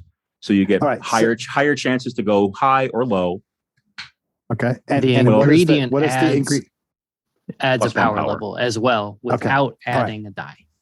Correct. Right. So I will spend I'm going to spend a total of 3 which means my 2 willpower points that I've got, and I have the severed hand, which means that the range, which is normally near, is now going to be short, which means they're in range. Say that one more time. I'm looking at the spell right now. It's the range is normally near, but in the spell description, if I spend another willpower, extends one's range. It extends the range to short, which is got it. Which means they will be in range. So tell me how many will you're spending total? 2. Well, okay, I'm spending 3. I'm spending 2, and then I'm going to use the ingredient to extend the range. How's that? Well, and then you need to spend one more willpower. No, I got you. So you're spending 1 point to cast the spell, plus the hand gives you a power of 2, and you're spending a second willpower point to change the range, right? Correct. Yes. Okay, so you're spending 2 will, and you're consuming your ingredients. So you'll have to describe how that's happening. But the point is, you're only going to roll 1 die, right? Oh, okay. You're only going to roll. Correct, Kevin? You're the other person who's cast spells in this. He's going to roll 1 die so. here. I think, unless. All right, backing up, I was laughing. So, I think we got it. Yeah, I think so. Like, are you spending 2 willpower points total? Total. Okay, yeah, it would be one die, from what I understand. Yep. So don't throw it yet, because I want to set the scene as you kind of step out, and that sort of thing. So Conn is laying low, correct? Yes. Right. Okay. So I would say, Conn, you're probably more like 50 feet from them by the time they get to be 75 feet, 25 meters from Askelon. So still kind of long range.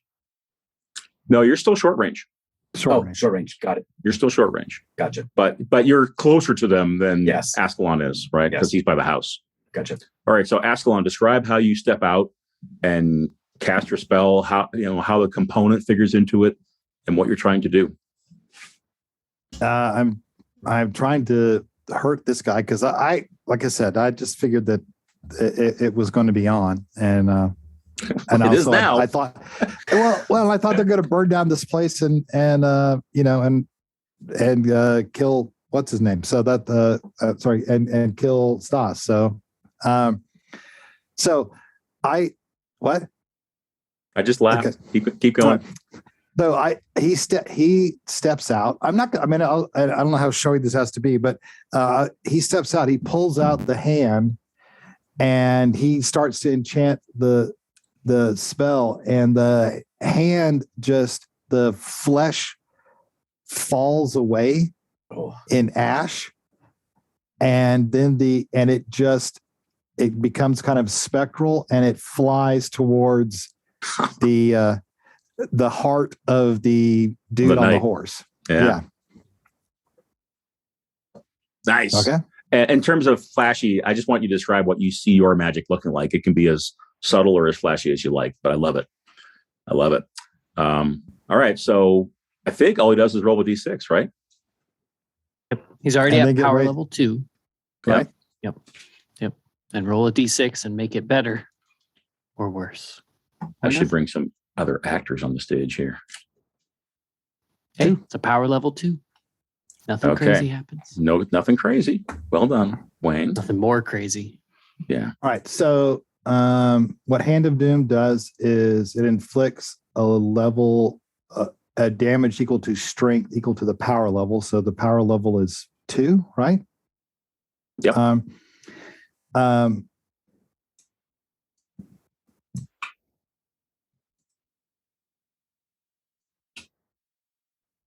Say again?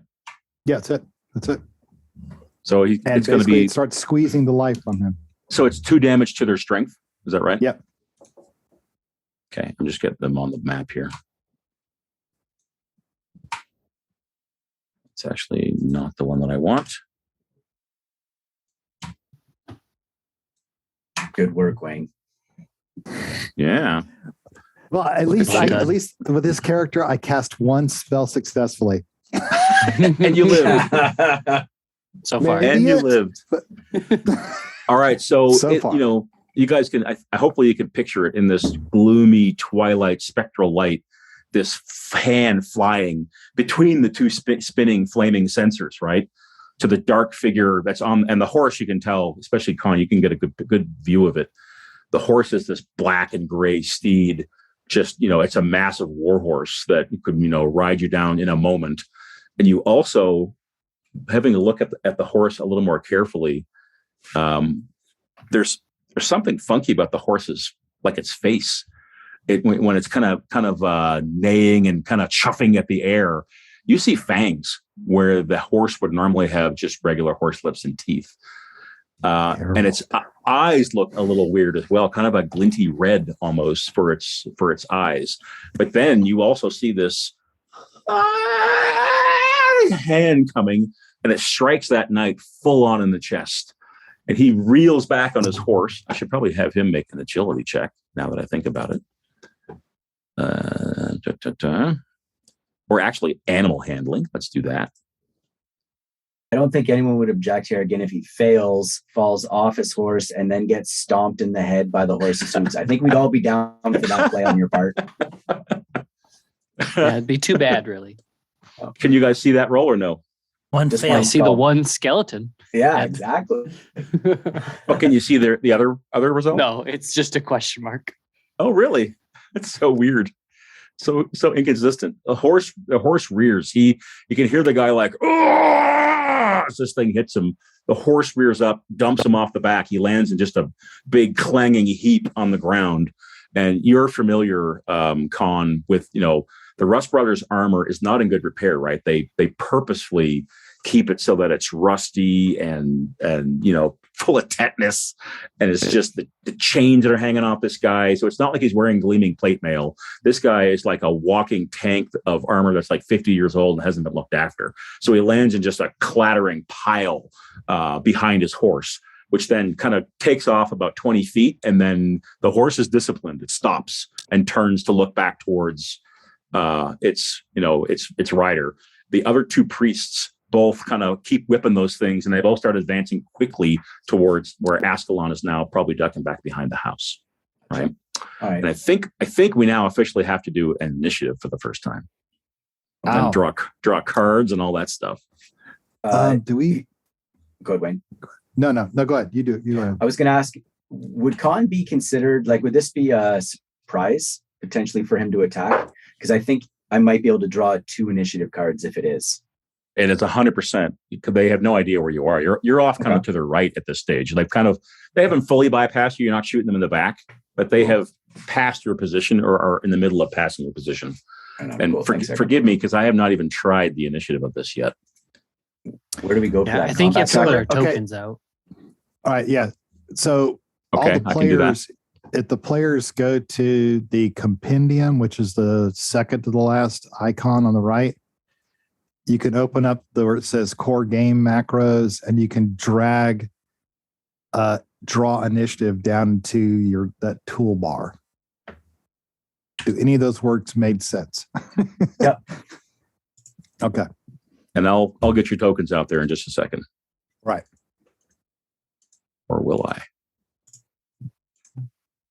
You also may want to drag D66. I'm trying to think what else we might need. That's interesting. Oh, I think I'll drag out macros. magic mishaps.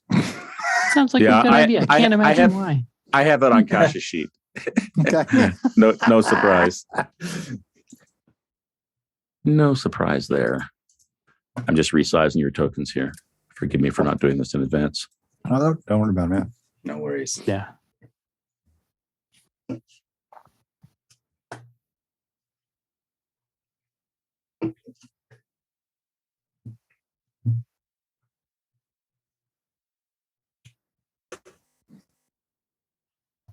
And Stas, because I'm sure we're going to need Stas's here in a minute. Stas can try to stay asleep all he wants to. He better get his ass out of bed and rip those boots on and get the tour sorted here. This is what's going on here. I thought there were like 2 guys. You guys go wandering off in the woods instead of holding yourself up in the cabin. I didn't think of anything was serious. Okay. Could have so been 2 deer out there. Four- 2 sets of eyes. Ooh. The 4 of you are on there. I think I have to select you all and then start a combat. Is that right? Correct. So I'll get everybody picked. If you select us all and you right click on somebody, there's a little shield combat thing, which will dump us all in there. And I think it just did. Yep.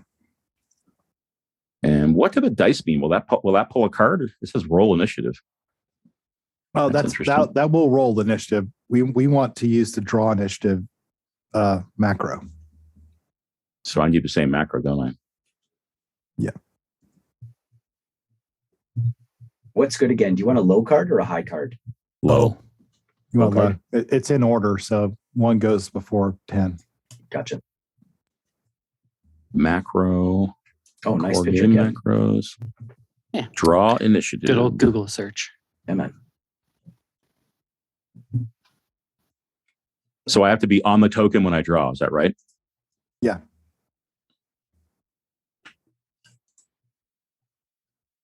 I don't know where I am. Not enough cards left. Shuffling the deck. Who took all the cards? Well, you have 1, 2, 3, 4, 5, 6, 7, 8 in initiative. And if there was any drawn prior, then you pretty much run out of cards. Gotcha. So Art has got hers. Draw 1. Draw 1. And draw We 1. should probably change our token names because then I they would come love up if you would do that. with- Yeah. Let's see if I could do that. Um, Prototype token, isn't it, Wayne? yeah. Mm-hmm. And then I have to press begin combat. Is that right? Yeah. Yeah. I don't have the rights to. How did 2 of them get Change. 3? And 2 of them got 8? That doesn't make any damn sense to me either. Probably the reshuffling is my guess. That doesn't seem to make much sense.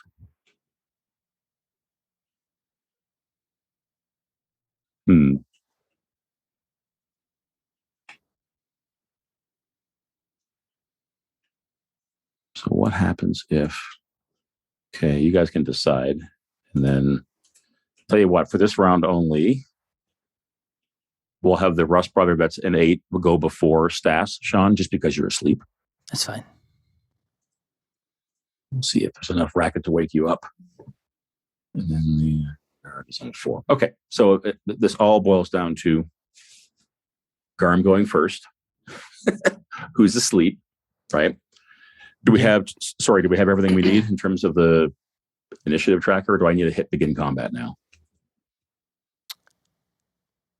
I'm going to try begin combat. You're good. There we go. Yeah, you should be good.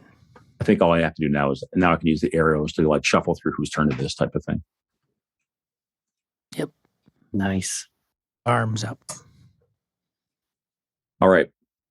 So, Garm, you hear, wake up. Your friends need you. So I'm going to take away your slow turn for waking up, but you can still do your fast turn. And there's a shadow kneeling nearby behind a tree. And you would say from the voice, it's Arta. And she's pointing back towards the house. And from your vantage point, so you guys are, if let's say you're the knight riding in, right? If you're from the knight's perspective, you've just passed Conn on the right. The cabin is ahead. And to your left are some trees where Garm is. Gotcha. So Garm, you're off that way, off to his left. So you see these two priests who are now sort of loping along, winding these big censer flail things. And you see a mount kind of cantering around, and a knight who's like already trying to get up off the ground. What do you do for your fast action?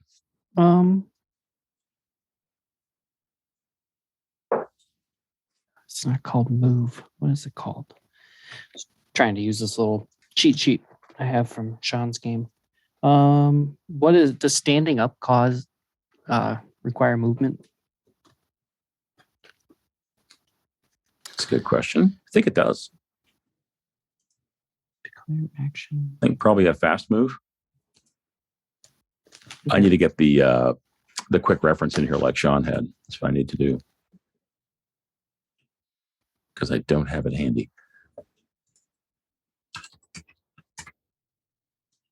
Anybody want to confirm those actions?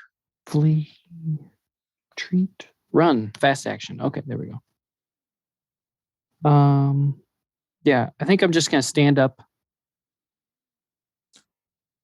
I'll tell you what. If you wanted to draw something, is that a fast action as well? Drawing a weapon, yeah, or is that? Yep. You can combine those if you wanted to draw something as well. Yep, I'll stand up and draw my sword. Okay, and I'm going to say you are long range from these guys.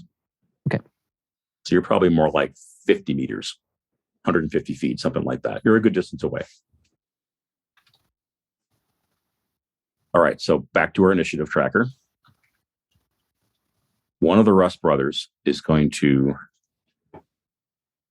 let's see, short range will then close to near.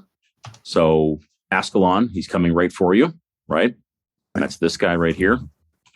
I'm not going to bother moving the tokens around. Just wanted them on the map so that we could talk about them. So one of the Rust brothers is coming towards you, swinging that sensor around. You can see that he has like an iron mask over his face, so you can't see his face and his features, which is not unusual for some of the Rust brothers. So he's got his face covered, and he's coming right after you. But he needs to get basically he needs to use his whole movement. He's going to move fast twice to get right up to you, and that completes his movement. So you've got a Rust brother basically charging right at you, and then let me move these. Askelon, it's actually your turn now. So you've got somebody pretty much in your face, as you can duck back behind if you want to. Yeah, I'm going to duck back behind, and I will be screaming, "Stas, get up!" as loud as I can. Okay, so that would be okay. So just make sure I got this right. So You can always talk, but what do you want to do for your fast and your slow action, or your two fast actions? I am going to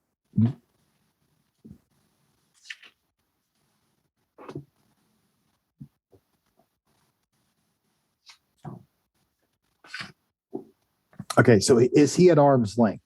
Can I actually run? Or If you, yes, okay, he is at arm's length. So he is closing right into arm's length. If you turn around and move, he will no longer be at arm's length.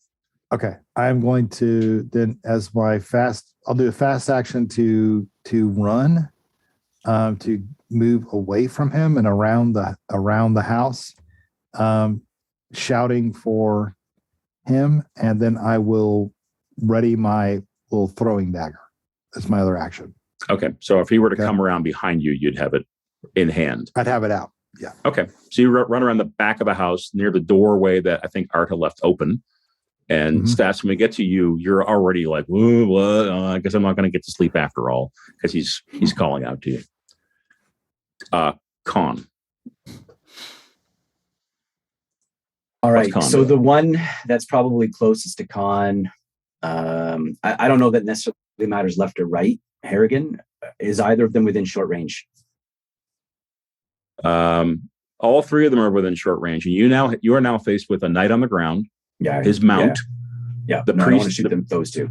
The priest who hasn't taken off, who's closer to you than the priest who is bolted already for the cabin. Right. Gotcha. So the one, not the one who's bolting to the cabin, Stas gonna have to deal with that on his own. Lazy bugger. I'm gonna take the other one that's still standing there and short range. So I got to take a -1 modifier for my fast action because I had my weapon ready. So for my fast action, can I aim, and then for my slow action, fire? Yeah, because I think you could have had the arrow readied, right? Cool. Yeah, that's what. Okay, yep. Awesome, Harrigan. So that means that'll nullify then the short range penalty. So I'm just rolling straight up. Oh, love it, loving life. Okay, that's my turn. So one of these rust. And what was the damage? 2. Okay, give me a second because he's got some armor. I think that's what it says. Right? Is that correct? I got 2 successes. Yes. What's the damage of the bow? Probably a 1. Yeah, right? It's just 1. Yeah. So that's right. 2 damage. Yeah, it's right. And so the priest is unarmored. Beautiful. So you actually, his fellow takes off running, right? This guy's a little more sort of wary, but the arrow just right into his back. So the flail kind of warbles and hits the ground. He lets go of it, and he's kind of trying to reach back for the arrow in the middle of his back. It's gotten him quite good. He's not down, but he's definitely quite injured. A good shot. And then we have the Iron Guard. Oh. So this is the knight who stands and looks around where this arrow just came from. I'd like you to go ahead and throw stealth for me. See if you can duck back down in time before this guy makes you. You can push it if you want to. Hurt your agility. No. Okay. All right. So before you're able to get back under the grass, the knight's up on one knee, and you see this. He has this big, massive iron helmet with lots of like jagged edges that are sort of symmetrical, almost like dragon's talons. And you just see his head like turn and look towards you. He stands up the rest of the way and just points at you like this. And it's like, "You will pay for this. You will all pay." He starts coming towards you, and he reaches to his back, and there's this just this big sword comes out. So he's using a move to come closer. So he's closed the range to you to near, and he's now armed himself. And you've got a knight coming right for you, Conn. You're like, oh God. Yeah, it's just what you wanted. Garm. Are you up on your tetanus shot? Sorry. That's right. Garm, in the woods where you've just risen, Arta beside you darts off into the darkness. So it's like she's not waiting here. Mm-hmm. She darts a certain distance, and then she takes a knee and she's aiming something. You're not sure what she's aiming because it's kind of dark and you're not paying full attention to her, but she's got a bow or something. I just saw that dude draw a huge sword that drew a lot of attention. You did. Along with it. Heard it, saw it. Absolutely. And then the other Rust brother, I'm going to say the one. So this is the one with the arrow in his back. He's going to turn and look for Conn as well, but he sees the knight approaching him. He retrieves his flail sensor off the ground, and he limps off towards the house. So he's only going to be kind of halfway there because he has to use one of his moves to pick up his weapon. So we got one of them that's at the cabin, has just chased Askelon around the corner, right? We have one of them who has come part way towards the cabin. We have the Iron Guard Knight who's about to go after Conn. And I think we have to draw initiative. Oh, no, we don't. We have Stas. We've finally gotten to Stas. So you've woken up. You only have your fast action remaining because it took you a slow action to kind of come to. So what does Stas do, Sean? What's going on? Saw the ruckus. Grab my hand axe. There is ruckus. You can start to hear, men shouting and that kind of thing. So you know these sounds. These are not good sounds. Ah, shit. I'm mad because I got woken up and these guys couldn't handle whatever's out there. So I grab my hand axe and start gaining my composure. All right. So you've armed yourself and you're on your feet, basically, inside the cabin. Yes. Make sense? Yes. All right. So I think I can just do another round, right? Yes. Yeah. Reset initiative. There we go. Let's try this. Hopefully we won't run out of cards. Man. Wait Phil, until you you should try advanced combat, Harrigan. Oh God. Advanced combat was one of the first things that put me off of this game when I first read it. I'm like, nah, I'm not doing any of that. And then I Really? realized, oh, it's totally optional. Yeah. It's junk. I think.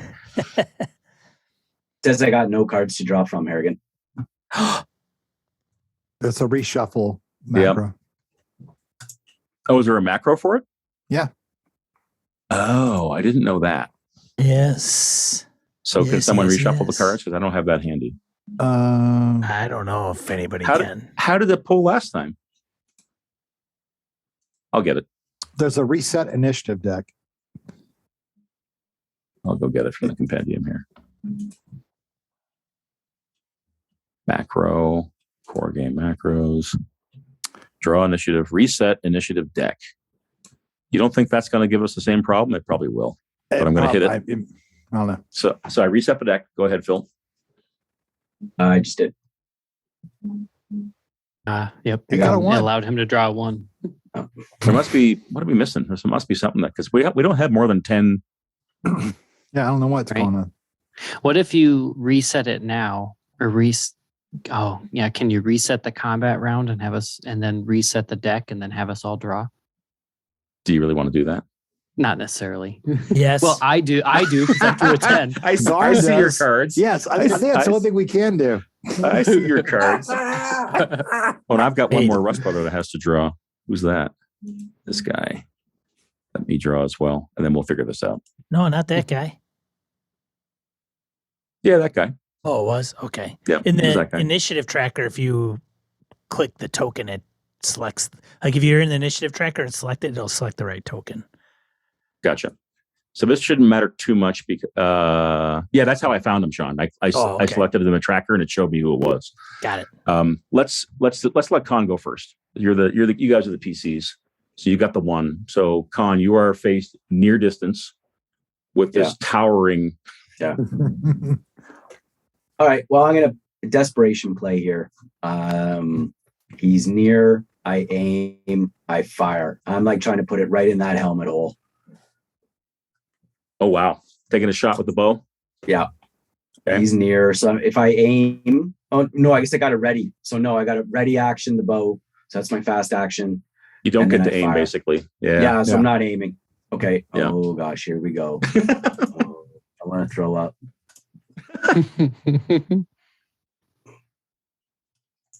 Hold 1 second for combat. Oh, I see A6. Two. all right. 1 second though. Okay. I might want to push that.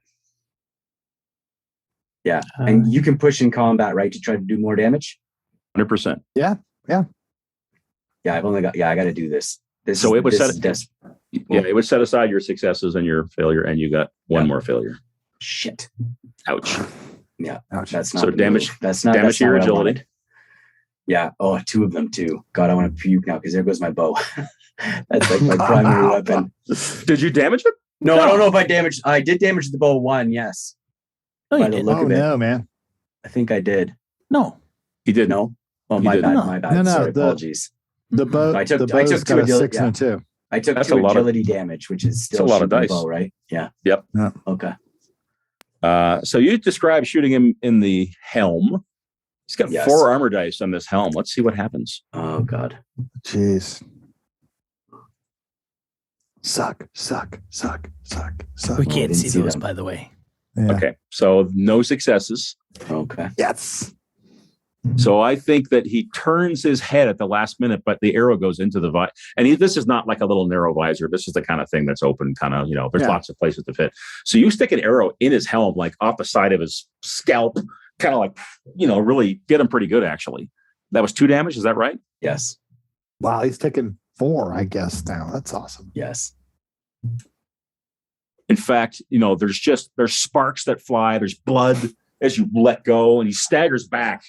And you think for a minute, holy, is he going to fall? He takes another stagger step back, and then he goes, and then just straightens up, and it's just like, now you die. And he comes forward. Exactly. Oh yeah.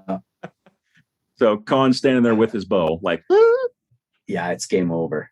Garm, it's pre-tenderized for you, dude. Yeah. yep. Love to get there. I'll see you at the end of the round. Yeah, no, I know. It's game. This could be game over for Conn. I might be yes, playing this is gonna be a Arta. long round. Are you cool if I take over Arta here, Harrigan, or what? That's why she's here. Yeah, love it. Here we go. All right. So Askelon and Stas at the back of the building. I think the next rush brother to go is. I'm lying. It's the Rust brother out near the. There's 2 building. more Rust bows before us. Yeah, it's the one. Yeah, it's the one that's out near the building. All right. So what I'm going to have him do? Give me just 1 second here.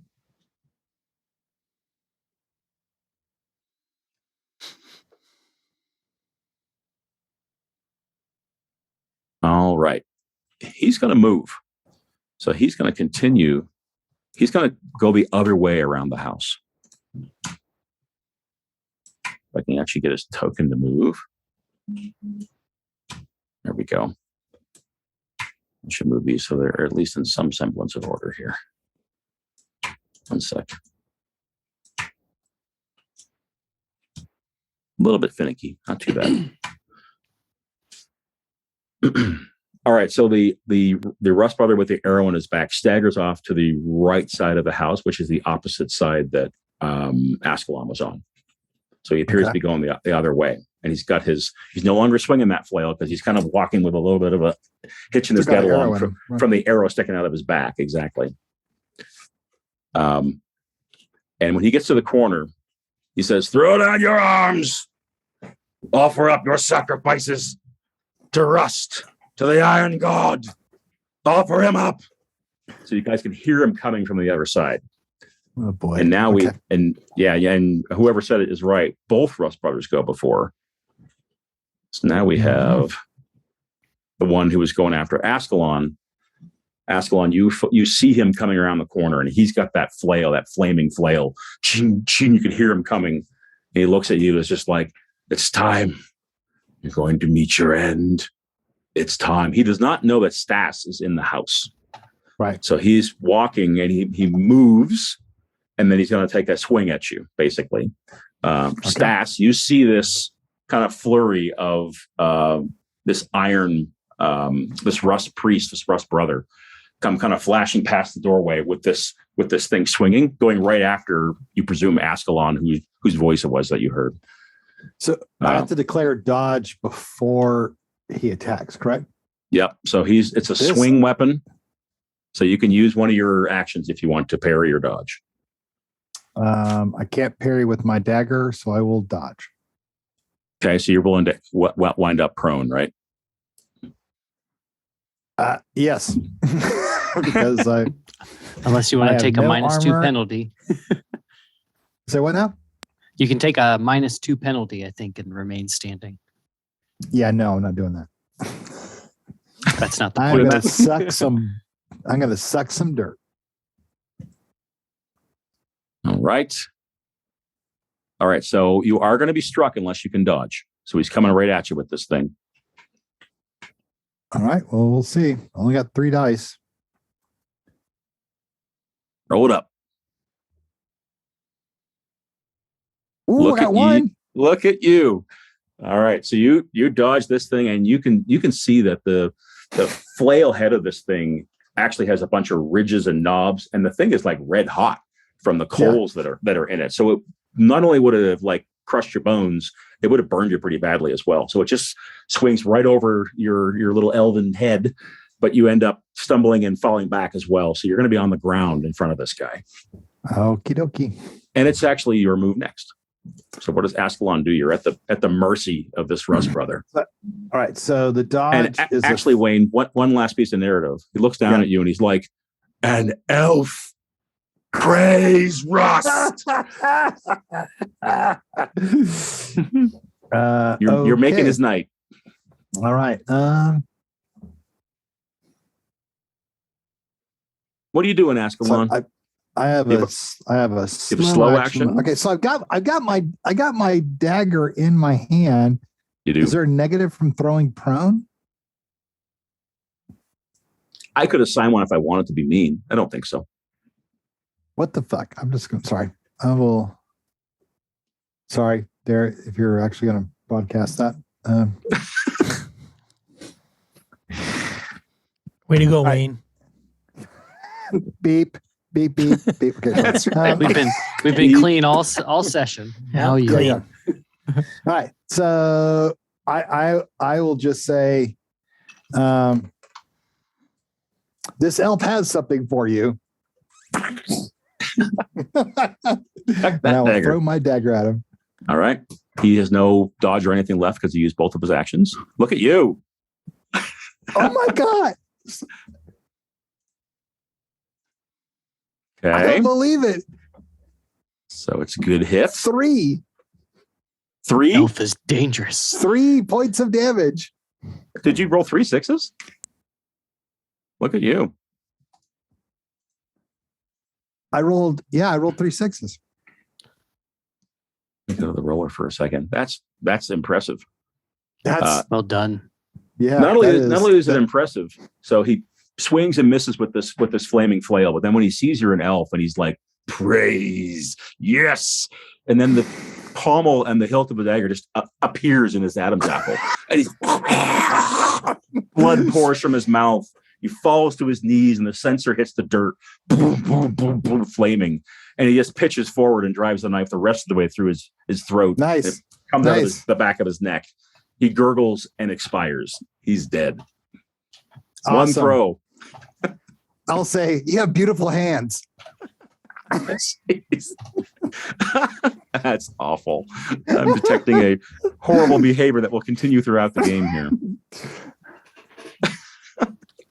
Oh my. Now you all made fun of me when my character wanted to find clay and chalk. No kidding. And yes, now I know. All right. I think we're moving to the Iron Guard. Is that right, Conn? You're right there, Conn? And Let's I get it think over you with. already attacked this round, and did you use both of your actions? Oh, of course. Okay, just checking. Yep. That's why I asked if Arcta was available.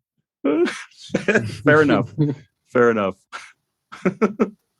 All right, so let me bring up his combat stats here. That blade is in the air. He recovers from the arrow, which is still sticking out of his helmet, sort of on the side of his head. And he just says, "Know that it is Garvon who put you in the ground this day, boy." And he comes forward with his sword, which I'm going to roll, and you're probably not going to enjoy. I always forget to... That's enough. Do it. 2's all it took. he misses. I saw the 2 skulls. I got all like, oh, the skulls. No, the skulls are the. Yeah. I don't know what's going on with the permissions about you guys seeing the skulls, but not the other ones. It's 0 successes and That 2 is skulls. really weird, man. So It's so we can count all the failure that we all have. That's right. There you go. Arrow in the helmet threw off his vision.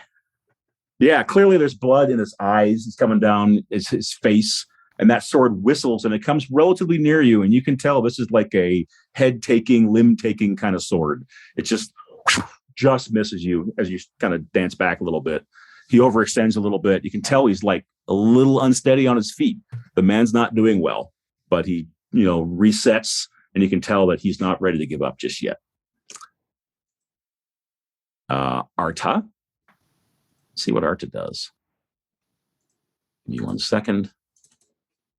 Boy, poor Garm and Stas waking up's hard. You guys are at the back of the initiative. Sorry, guys. Yeah, it happens. Yeah, it happens. Here's a whole bunch of dice. And yeah, all right. So, Conn, as you're fighting amidst this high grass now, right? Because that's your hiding spot, and the night's basically wading into that. You hear something in the night sky whistle past his head. A sling stone or a crossbow bolt or something. You didn't even catch sight of it because you're too focused on the night, but something has just missed him. Not sure where it came from. Stas. What are you doing, Stas? So the guy that flew by me, he's gone? He's face down, bleeding out. And do I see anybody else? Do you go outside? You're still in the house. If you use your fast move action to go outside, the answer is maybe. Yes. Move fastly outside. There you go. Move fastly. So as you step out, to your right is Askelon on the ground and doing kind of a yeah, bitch kind of thing to the guy's face down. But the classy elf version. That's right. Behind him at the other end of the building, you can see the edge of like this flaming thing start to whirl around. And you can remember the guy is calling like, sacrifice yourselves. That's the guy on the other end of the building. So you can tell there's another dude, another Rust brother behind Askelon coming the other way, like they were doing a pincer movement. So this one's dead and this one's still alive. What do you do? Well, I have my hand axe in hand, and I made one fast action, so I don't think I can get there. And you could move to the edge of the building, but that would put you in harm's way, certainly. It would depend on your initiative card next time. I can't get worse anymore, can I? Like I've been in like 9 and 10 last times. I'll tell you what I would let you do. If you want to use your action to help Askelon up, you could do that. Otherwise, he has to burn an action to get up next turn. That's fine. That's what I'll do. Get up. Jesus, what are you doing? Extend a hand. Yeah. Pull him up. Askelon, I killed that fellow with a knife. Great. Wonderful. We'll talk about it later. That was quite remarkable. I'm sure. I'm a little perturbed. I got woken up. Now, can we finish this so I can get some sleep? Yeah. Take it out on that dude. All right. We're doing another round. All right. So I think I need to reset. Can I go first? Oh, let the Garm go. Oh, I'm so sorry, man. The answer's no. The answer's no. No, you're too far away. Oh, okay. No, my bad. I completely forgot about the orc in the woods. So you see better that Arta has moved ahead and she's just fired. And from the sounds of it, she fired a crossbow. You heard it. So what do you do? Choice. Garm. Garm is going to shout out loud. He shouts. Shout it, shout it, shout it out loud. Hey, you degenerates. Eames a whore and Rust is her awful git. And then he's going to how far away am I from the night guy? I think we described you at long distance. Okay, so I'm going to take my fax action to move to short. Yep. And then I'm going to trade my slow action for another fast action to move near, and I'm going to charge towards him. Got it. So you're closing the distance big time with him. Mm-hmm. Yep. And I got my sword raised. Nice. All right, so our orc is just barreling across the open field here behind the cabin.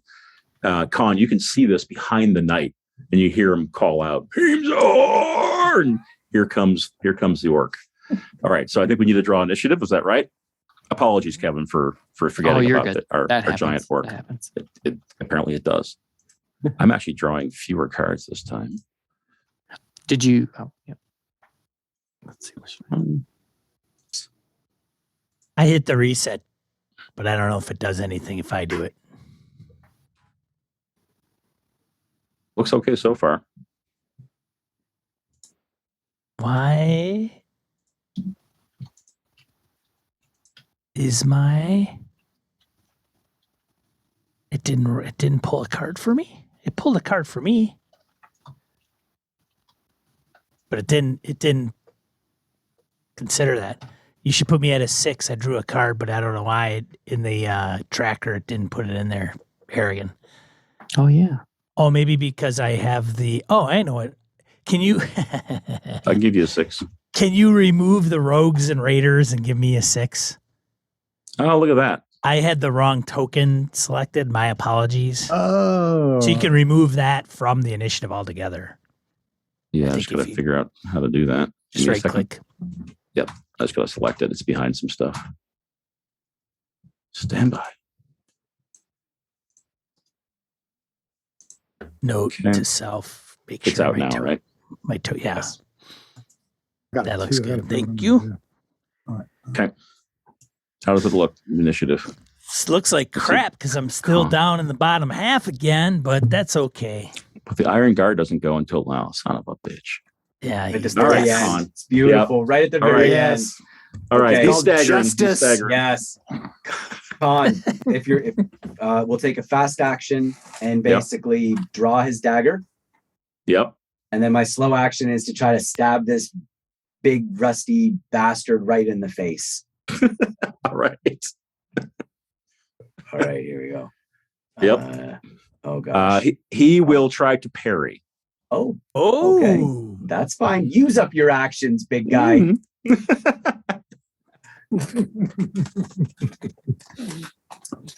What you got? Just the one. Okay. So a parry is just a melee attack with your weapon, right? You count the weapon too? I think you do. Some of them have negatives to parry depending on what the weapon is. If you look on the actions under the weapon, if there's a negative, it'll say parry -2. If you click that, it'll actually figure that into the roll.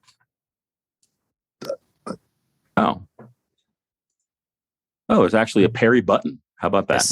Yep. Yep. So before I roll it, let me see if I can make these rolls visible.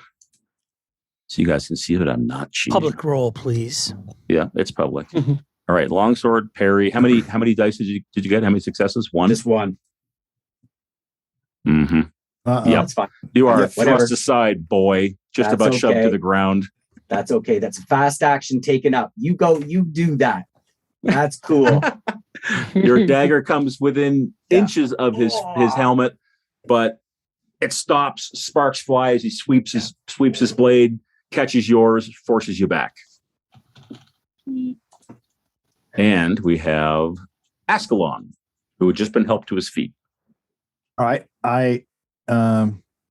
So the guy with the swinging thing isn't visible yet, right? He's still coming around the You corner. can tell he's about to be. He's moving in your direction, basically calling out to all occupants, lay down your arms. Okay. It's the rust has come. All right. Well, I will ready my throwing dagger by pulling it out of the throat of the guy on the ground. It takes an action for sure. Yes, that's okay. So that's a fast action. Yeah. I can't throw at him because he's not visible, right? So I will. I don't think this game has a wait action, does it? Yeah, no, I don't think it does. I guess that's it. I will. I don't know what else I could do. In Forbidden Lands, is it like other Free League games where if you can talk, you can switch initiative orders? Yes. So you could do some of that. Who would I switch with? Maybe Well, Stas Only is next Stas. to me. Yeah, Yeah. never mind. Yeah, it doesn't make any sense. I will. Well, I'm not a complete idiot. I will move behind Stas. Remember as well, I will say this. If the guy comes around Right. the corner, if you hold your fast action, you can use it to defend as well. Right? Oh, true. There's a Yeah, reason to keep that action Yeah, you're right. in You're right. the situation where you can't see the person yet and all that kind of stuff. Right. Okay. That's right. So I will just hold my other fast action. Hang on to it. Okay. Right. All right. Arta, a crossbow has a slow reload, so she reloads. Okay. And we're going to do the Rust brother. Here he comes around the corner. I am correct. I'm not missing anybody. I don't That's think. correct. Yeah. Next.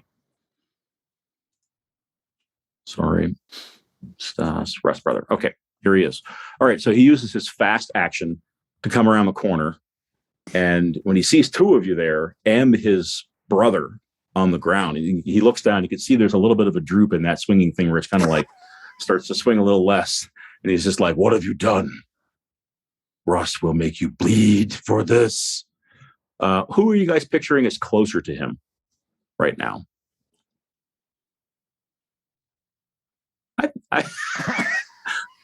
I think I'm going to make you both roll D6s, and whoever rolls higher is further away. All right. So Stas and Askelon. Oh, well, Roll we some- already know the answer to this. Go ahead, Stas. Just to see. Oh, yeah. Okay. Stas is definitely like Stas has maneuvered to put Askelon Mr. between himself Sleepyhead. and the Rust brother. All right, Wayne. So that there is an attack coming your way. All right, well, So I are you will going to dodge. dodge? Okay. So here comes the flail. Mhm. I don't have the right weapon equipped, but I'm not gonna worry too much about that right now. Son of a Oh, nope, he misses. All right. You know, and guys, correct me. He doesn't have to dodge, does he? You don't have to commit the thing. It's if there's a hit. Yeah. Which brings us to Stas. So Askelon has danced back from this flailing sensor. The guy's right in front of you. What's Stas going to do? Gonna attack him. He's going to go Is back he- inside and sleep. Is he near range? I guess I gotta get He to is arm's definitely length. definitely near range. Then I move to arm's length, look at and then that. I smash him with my hand axe. All right. He has no actions left, so he can't defend. Boogie woogie. Come on, so I can go back to sleep. Oh, That's how mad I am because you guys woke Just- me up. describe it, Stas. How do you kill this guy in one blow? I when I'm walking, I walk up to him, rolling up my sleeves. I was trying to sleep. Bam! And I hit him right in the freaking head. Plant it. And then I leave it there and then I walk away.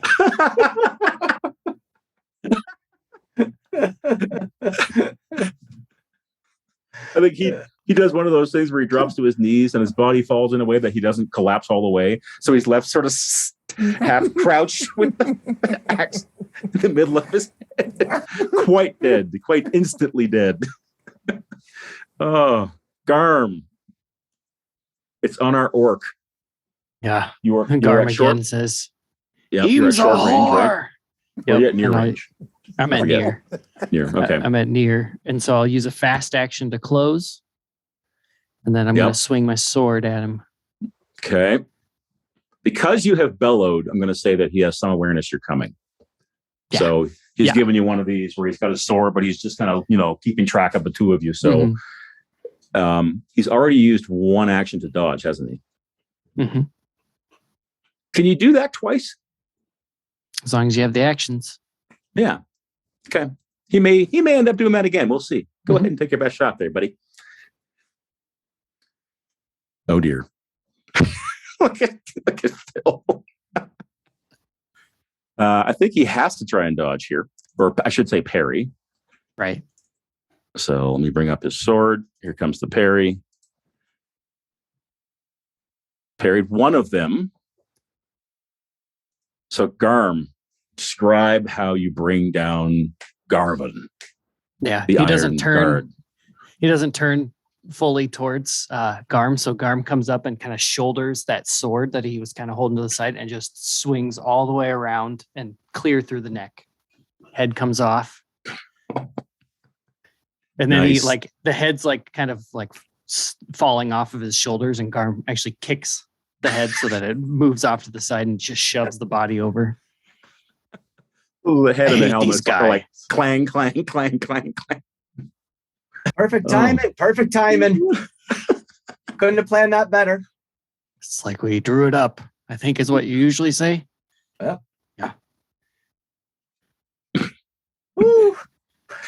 Woo. And I think we have ended the combat. I think all three Rust brothers are dead. What's Exhale. the horse do? But the horse is just standing, looking, watching all this. So what do you guys do with the horse? So, but two of you especially. Nothing. Yeah. It's got fangs. Yeah, no, I ain't going near that thing. Gonna ready an arrow just in case. Yeah, give me 1 second here. I wanted to look at my notes on something. Does anybody have animal handling?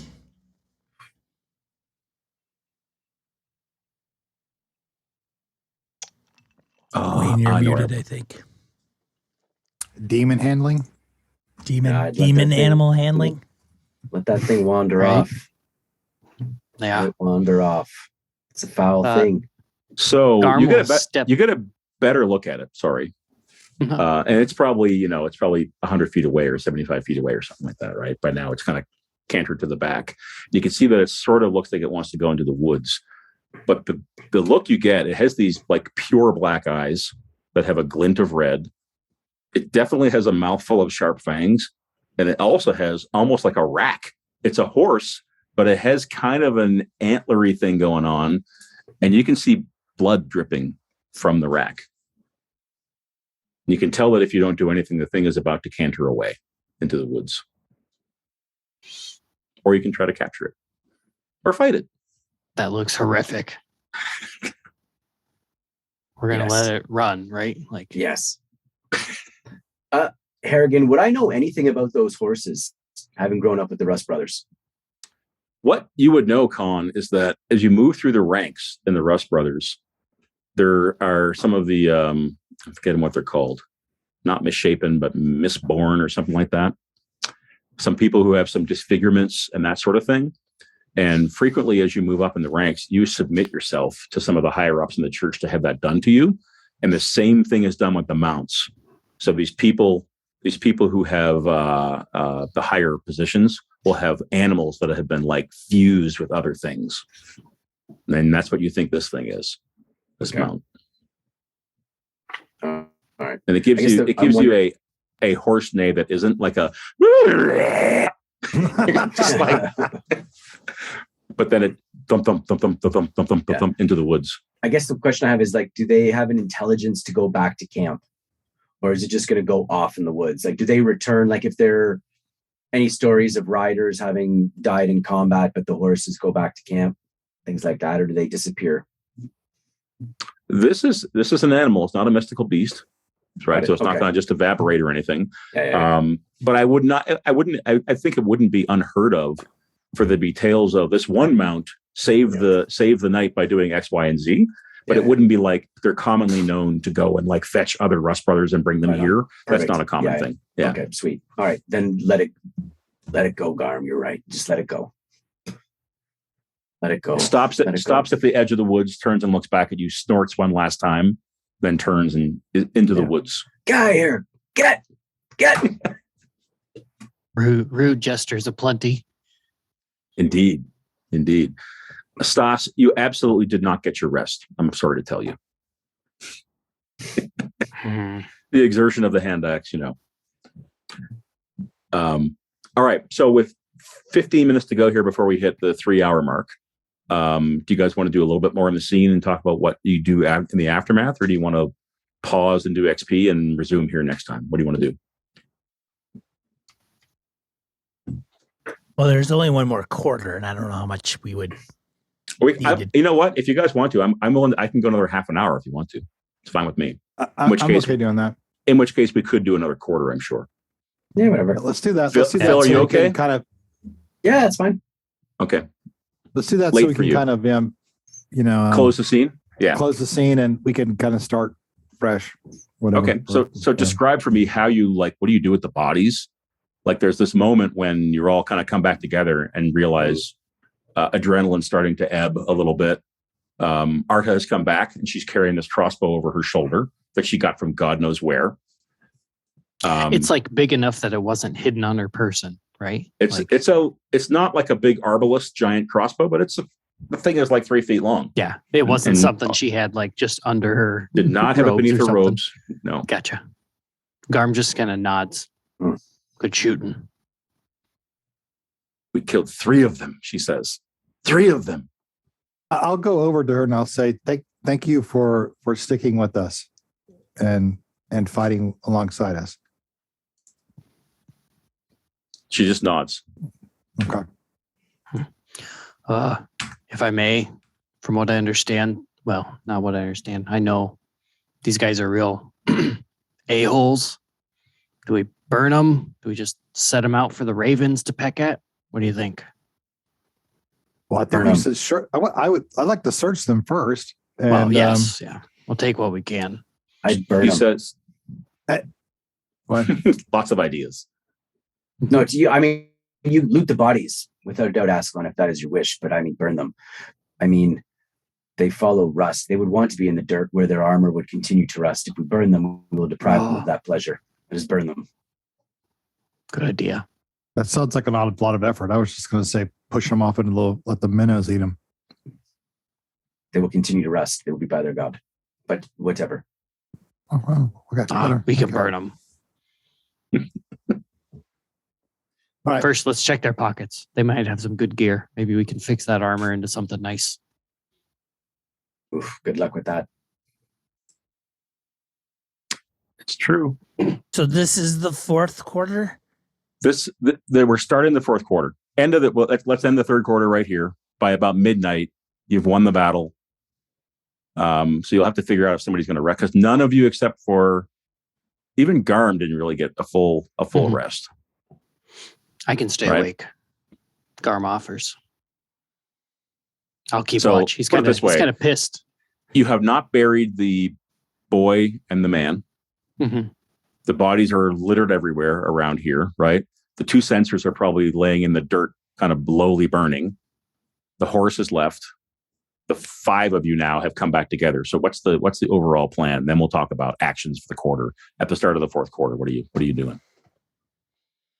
Loot the bodies, put Okay. out the sensors so they don't burn anything down. Okay. Yeah. And then, go ahead. Yeah, no, I totally agree. Maybe prep to burn the bodies, but probably not burn them during the night. I don't know. Yeah, let's get some rest. Let's get some rest. And I can stay up. It'll be all right. Oh, I can rest tomorrow. Be fine. Yeah, we don't have to head off possibly too early in the morning. Keep it down. Jesus. We turn around and he's gone. Son of a bitch. You hear the door shut. Click. Okay, so give me. I know we're looting, but so give me the actions. Like who's sleeping, who's on watch for quarter 4. Sleeping. I'm Sleeping. Sleeping. Watching. Sleeping and watching. I think it's, if you want to loot, you can probably loot and then sleep. I think that's fine. Let's loot and sleep. And Okay, put out the fires. Understood. All right, let's do the 3 bodies. Okay. So I'm going to say, give me a couple of things on the table here. That's interesting. You have tables for those. I'm looking at Harrigan, them right now. I'm trying to make sure that they're set up correctly. You have macros too for those, by the way. So you could dump the fine items, the trinkets, all that stuff down in the boxes. Yeah, I could do that, but I mean, I've got the tables up, so it's easy enough to roll on them. what I want to make sure is that I have discovered some things that are incorrect about the Foundry like module. What? Like when I brought in one of the Rust brothers or the Knight, their stats weren't all right. What? And I had to sort of fix them a little bit. So I want to make sure that the treasure. Was there an For errata? I didn't look. This was this afternoon. So the treasure tables, for example, one of them ends in the Foundry at 44, and I want to make sure that it doesn't really end at 44. I don't think it does. So if you can just be a little patient, let me get Bless the you. treasure. Thank you. Yeah, right. John in the other group was like, these tables are just mind boggling. I don't understand. A lot of them are like, 37, 38, 39. Those aren't listed. Like, John, it's D66. It doesn't go past 7. Oh, he's like, oh, don't I feel like an idiot? He's been running Forbidden Lands wondering why these tables are all screwy. Why That is after hilarious. 29, why does it go to, or 26, why does it go to 31? Yeah. He's like, I don't understand. That's I'm funny. like, John, that's a D66. The 6s don't go past 6. Oh, God, don't I feel like an idiot? Like, it's all right, John. It's all good. That's hilarious. Well, that might be a problem, what I'm looking at right now. It should still go up to 66. Is treasure in the GM's guide or is it in the? I believe it's in the GM's guide. Yeah. That's the problem I'm having right now. Yeah, it's not in the players. Players don't need to know that. It don't. So I may Screwy. end up rolling this manually because I think the tables are totally Back different. in 1 second. Screwy players. Dude, they're not right. The tables aren't right. What?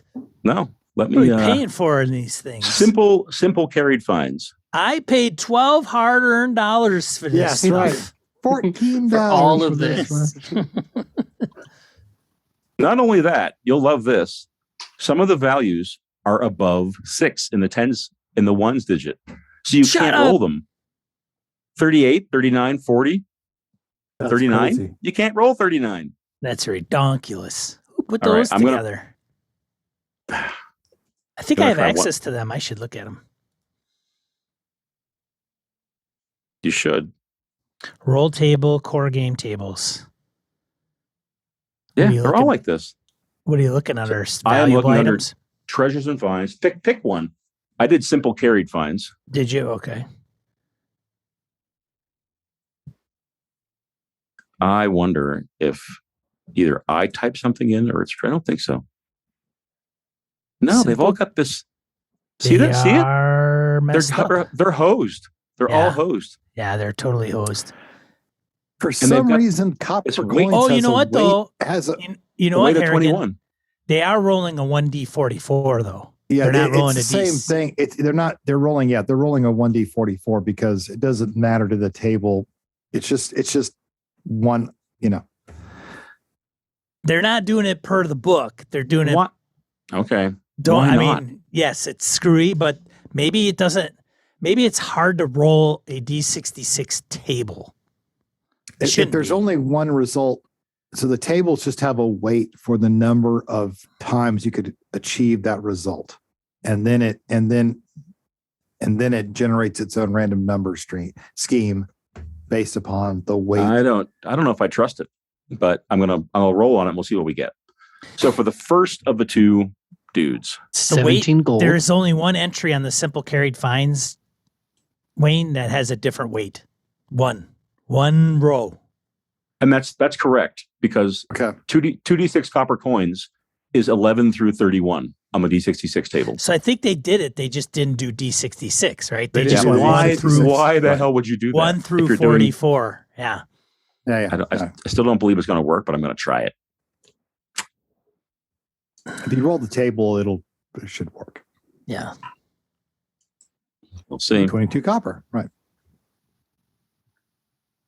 A bronze statuette. Is that what you're seeing? Yeah. All right. So clearly, it's not bronze, it's iron. This is clearly a iron statue of Rust. So I think you all know that, especially Conn knows, it's crude. You can't create really beautiful depictions or icons of rust or heme, or it's blasphemous. So they have to be crude and that sort of thing. Maybe this one is large enough that you can actually get some value out of the iron in it. So it's worth 22 copper. Melt it down. Melt it down. So that was on the first of the brothers. Okay. Second one is carrying. You have me selected when you're rolling those, by the way. I do. I will stop that immediately. So the other one has a bronze dagger, ceremonial, worth 5 silver. And then finally, this is Garvin, the knight.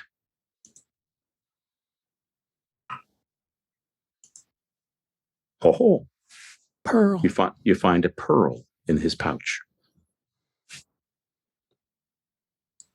I'm going to give you I one would more like roll. to deface the iron statue to get some filings off of it. Go to town. Okay.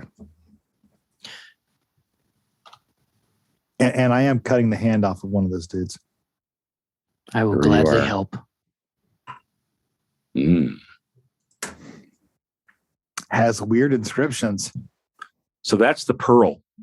So the pearl Ooh, that you weird. find has strange little tiny inscription. Man, maybe it's a big pearl. Maybe it's a pearl. It's like this big.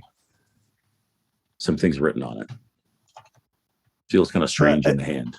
At some point in the near future, I might be able to tell if that's magical, but not today. Correct. Not this day.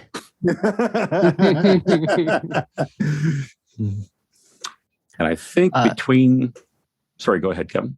What weapon was that he was using?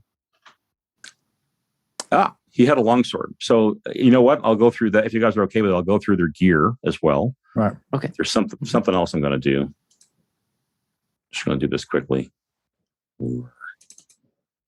First of the priests also had 4 coppers. They both had 4 coppers. The knight had 14 silver. Whoa. On him, in addition to the other stuff. Now, in terms of the other stuff they have these sensors, right? They're both carrying daggers, one of which is a plain dagger, one of which is that ceremonial dagger. Right. And what was your question, Kevin? Sorry. The knight's I weapons? asked, yeah. Yep. So the Iron Guard. Potentially armor as well. So the Rust brothers were not armored, but the knight certainly was. He had chainmail, a great helm. On his back, never had a chance to fetch it, is a large shield. Oh. There are the 2 flails. There is a heavy crossbow as well. Scratch that. That's on the horse. Horse took off. Yeah. And his longsword. Sweet. I think that's it. So you guys, if not all that was in the chat, if that's okay, you guys can divvy it up. Kevin's got notes. Yep. He's got notes. Okay. Oh no! Whoa! What the heck was that? That was sorry. Oh, fix it. Sorry. Hey, Kevin, you didn't put down their hand of rust. Oh. I'm sorry, kidding. Kevin, do you have access? Kevin, do you have access to journals? If you go to journal at the top of the chat, you may be able to make your own journal entry. Create journal entry. That's only independent to you, though, typically, unless Harrigan opens that up. But usually each player can create a journal.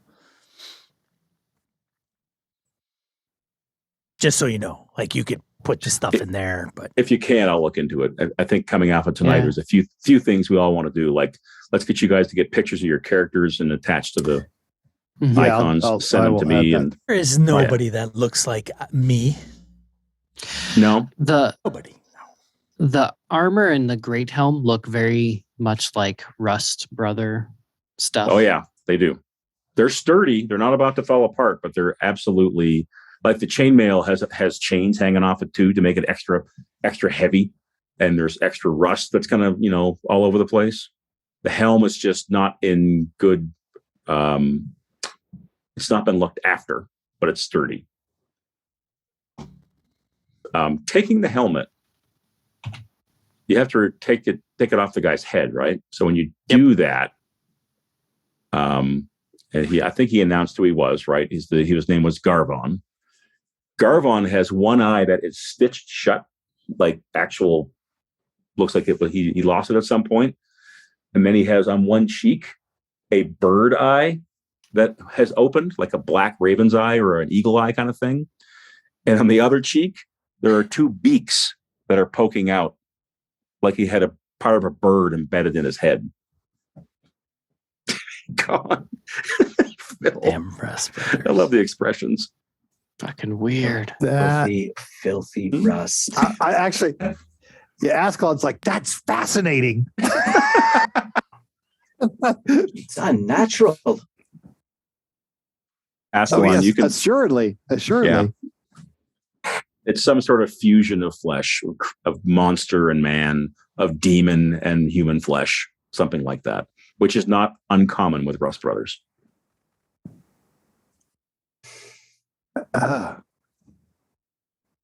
This perversion takes so much work. It does.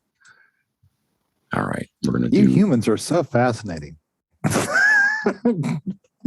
don't know. I would take the coins and leave the rest. Those are all cursed items of rust. Do what you want. Divvy up the coins. I will have my fair share, but I care nothing for what else these men carried. I'm going to take the large shield. Filthy. I can use that.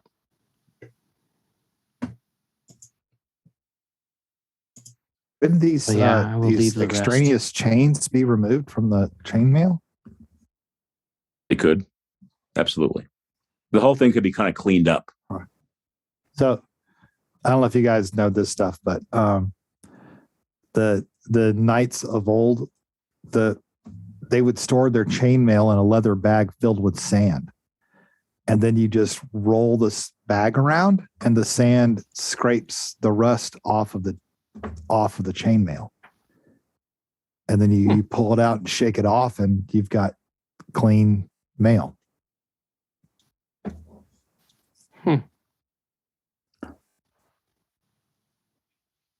You need to do some of that. You should get some sand. And the fourth quarter, 3 of you rest. It passes uneventfully. So dawn comes on the lake to the east. It's just a battlefield outside where there's just blood spilled all over. The bodies are where you left them. The birds are all feasting as you all rise. Garm, you have not rested, correct? Yep, I just checked off sleepy. There you go. I Okay, think I so you're lose 1 wits. Garm sleepy. Oh, I can end the combat finally. Yeah, let's do that. I take sympathy. Okay, I'm going to go harvest my hand and put it in my little bag of salt, and then I'm going to go help. I'm going to finish burying the family first, and I'll ask if someone would help. Is this Garm will help. We've rested at this point? Is this the next quarter? This is the next. This is next day. Q1 of the next day. In fact, I need to move the clock here. Gotcha. Okay. Conn will start working on the boats.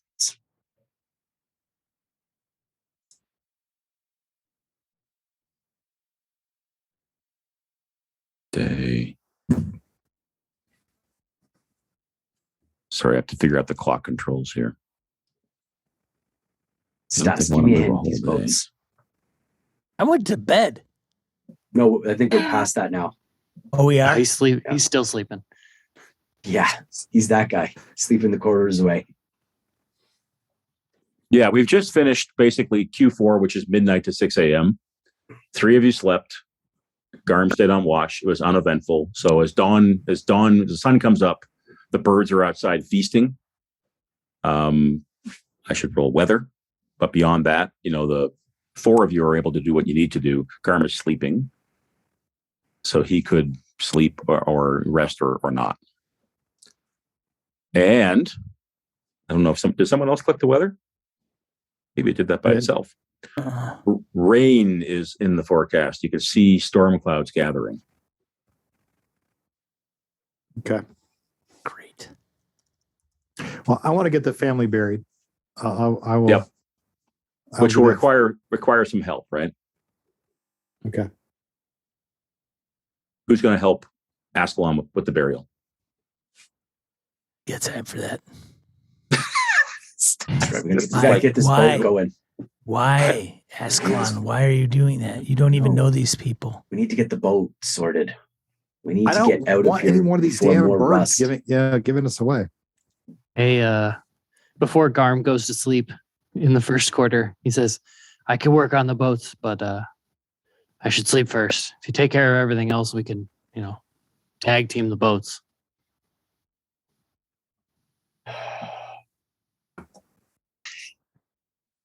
Or I could stay awake, and he's kind of like looking through Conn. woozy eyes. No. Conn, if you help with the burial, it won't take 6 hours to bury these people and whatnot. I'll give you a -1 on your crafting die if you want to then start crafting as well. Why are we prioritizing these complete strangers? We need to get out of here. We need to get these boats sorted, Askelon. My gosh, you and your weird body fetishes. And I go over and help them shovel these people in the ground.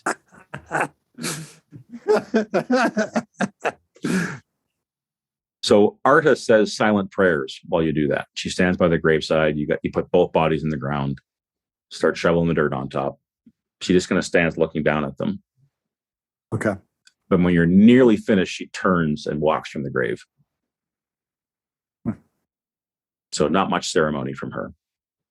We should have got her to help you, Askelon. We could have been working on these boats. We don't even think they're her. We're going to take the day. We're going to take the day. It's okay. People aren't probably in their family. She could have been doing the shoveling. All right, Q1. You're always in such a rush, you people. It's just Conn's going to do his best to find out exactly what needs to be repaired on the boat. Garm's going to rest. Askelon is doing what after the burial? What are you going to do? There's all the Rush brothers laying around still. I mean, he's not Askelon's got strength of 3.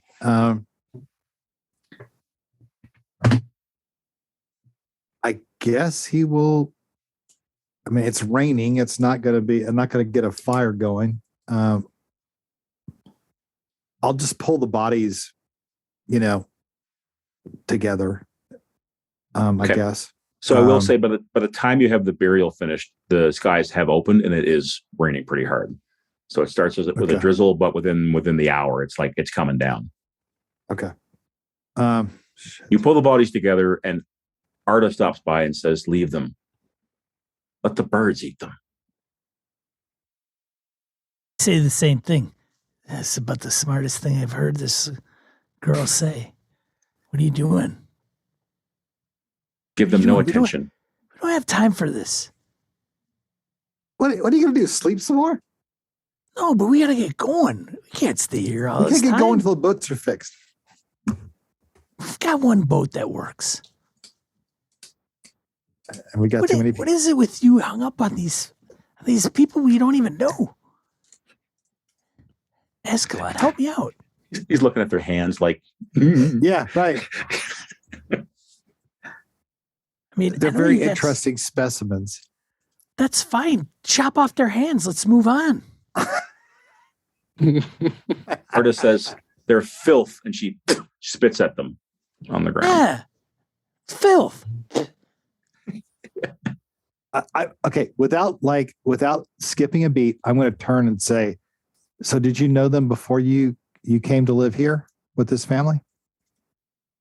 I just want to see if she bites. She just shakes her head and says, "No." Oh. All right. I'm going to help the boy with the boats. Arda turns the heads off for Conn. Okay. What does Stas and Askelon do? Start packing up my stuff, man. Gotta get this, put this in there, put that in there. Let's go. Let's get the boat over. Let's turn the boat over. Let's get going. Help me out, player who's run this game. What are you doing for the quarter? What action are you taking? Oh, I see. Sorry. Are we going by land or are we going by boat?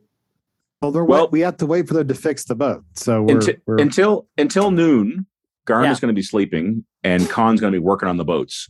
And I think the overall idea is you're not going to go anywhere until the second boat is in good repair. But you can argue that point by all means. I'm gonna. All right, since we gotta wait for the boat to be fixed, I might as well go and probably, I don't know. I will go and hunt and get some rabbit for our journey. There you go. Fish. That's dangerous. You could Be fish. fine. I won't go very far. You got a boat. You got line. Oh, don't take the boat out there. I'll ask her, come with me. Come with me, girl. Well, as I spill this drink on my face. Arta. Arta, yes. Come. We'll go hunting. Do you know this area well? I know it well enough. Excellent. Then you know where to get game. She nods. She says, you mean for our stores, for when we leave? Yes. I'll come with you. Excellent. Conn, she was working with you. She drops the planks and the hammer she had in her hands. She's like, peace. We'll be back. But she and Stas are going to go hunting. Stas will give you a +1 to your hunting roll when you make it. And Askelon, what's your action for the quarter? I don't think I could do. I'm going to go in the house and look for a piece of cloth, and I guess we've already looked for a candle.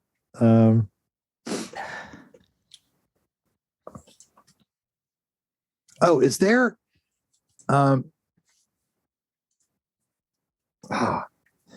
Is there any kind of small container that I could find in here? For what purpose? Like what kind of small container? All right. For one of my spells, I need. Does it have to have does it have to close? Is it?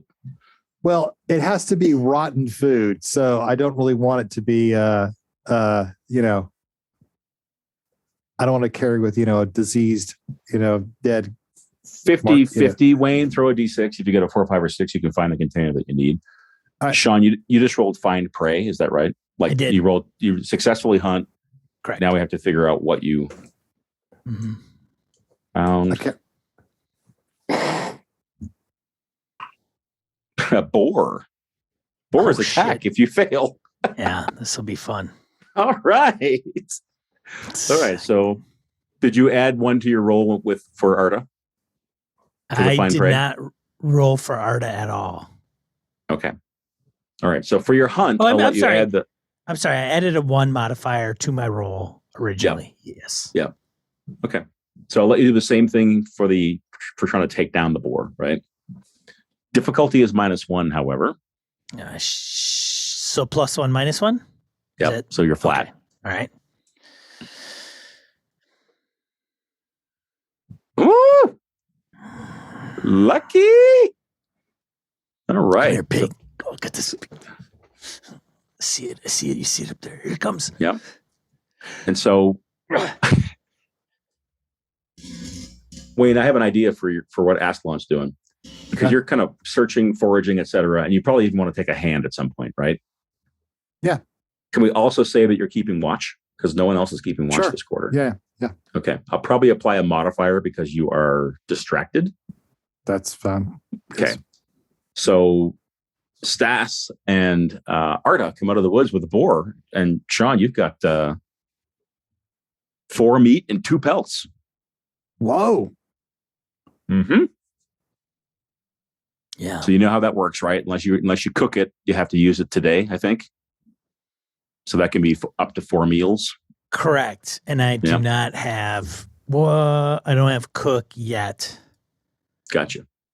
So right now, just make sure you don't have it on your sheet somewhere. You got 4 meat, you got 2 pelts, as long as someone's tracking it. I didn't roll Master of the Hunt. That's fine. It all worked out. Oh, did you have Master of the Hunt? I did. I do. Oh, so you're a good hunter. I hold my own. It's part of the trade. I gotta, not wandering around aimlessly. I gotta make sure I eat.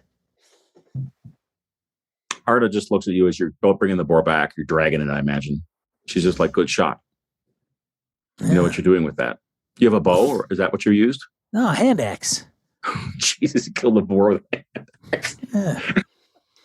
He's good with that axe. I took it out of that guy's skull and on my way out.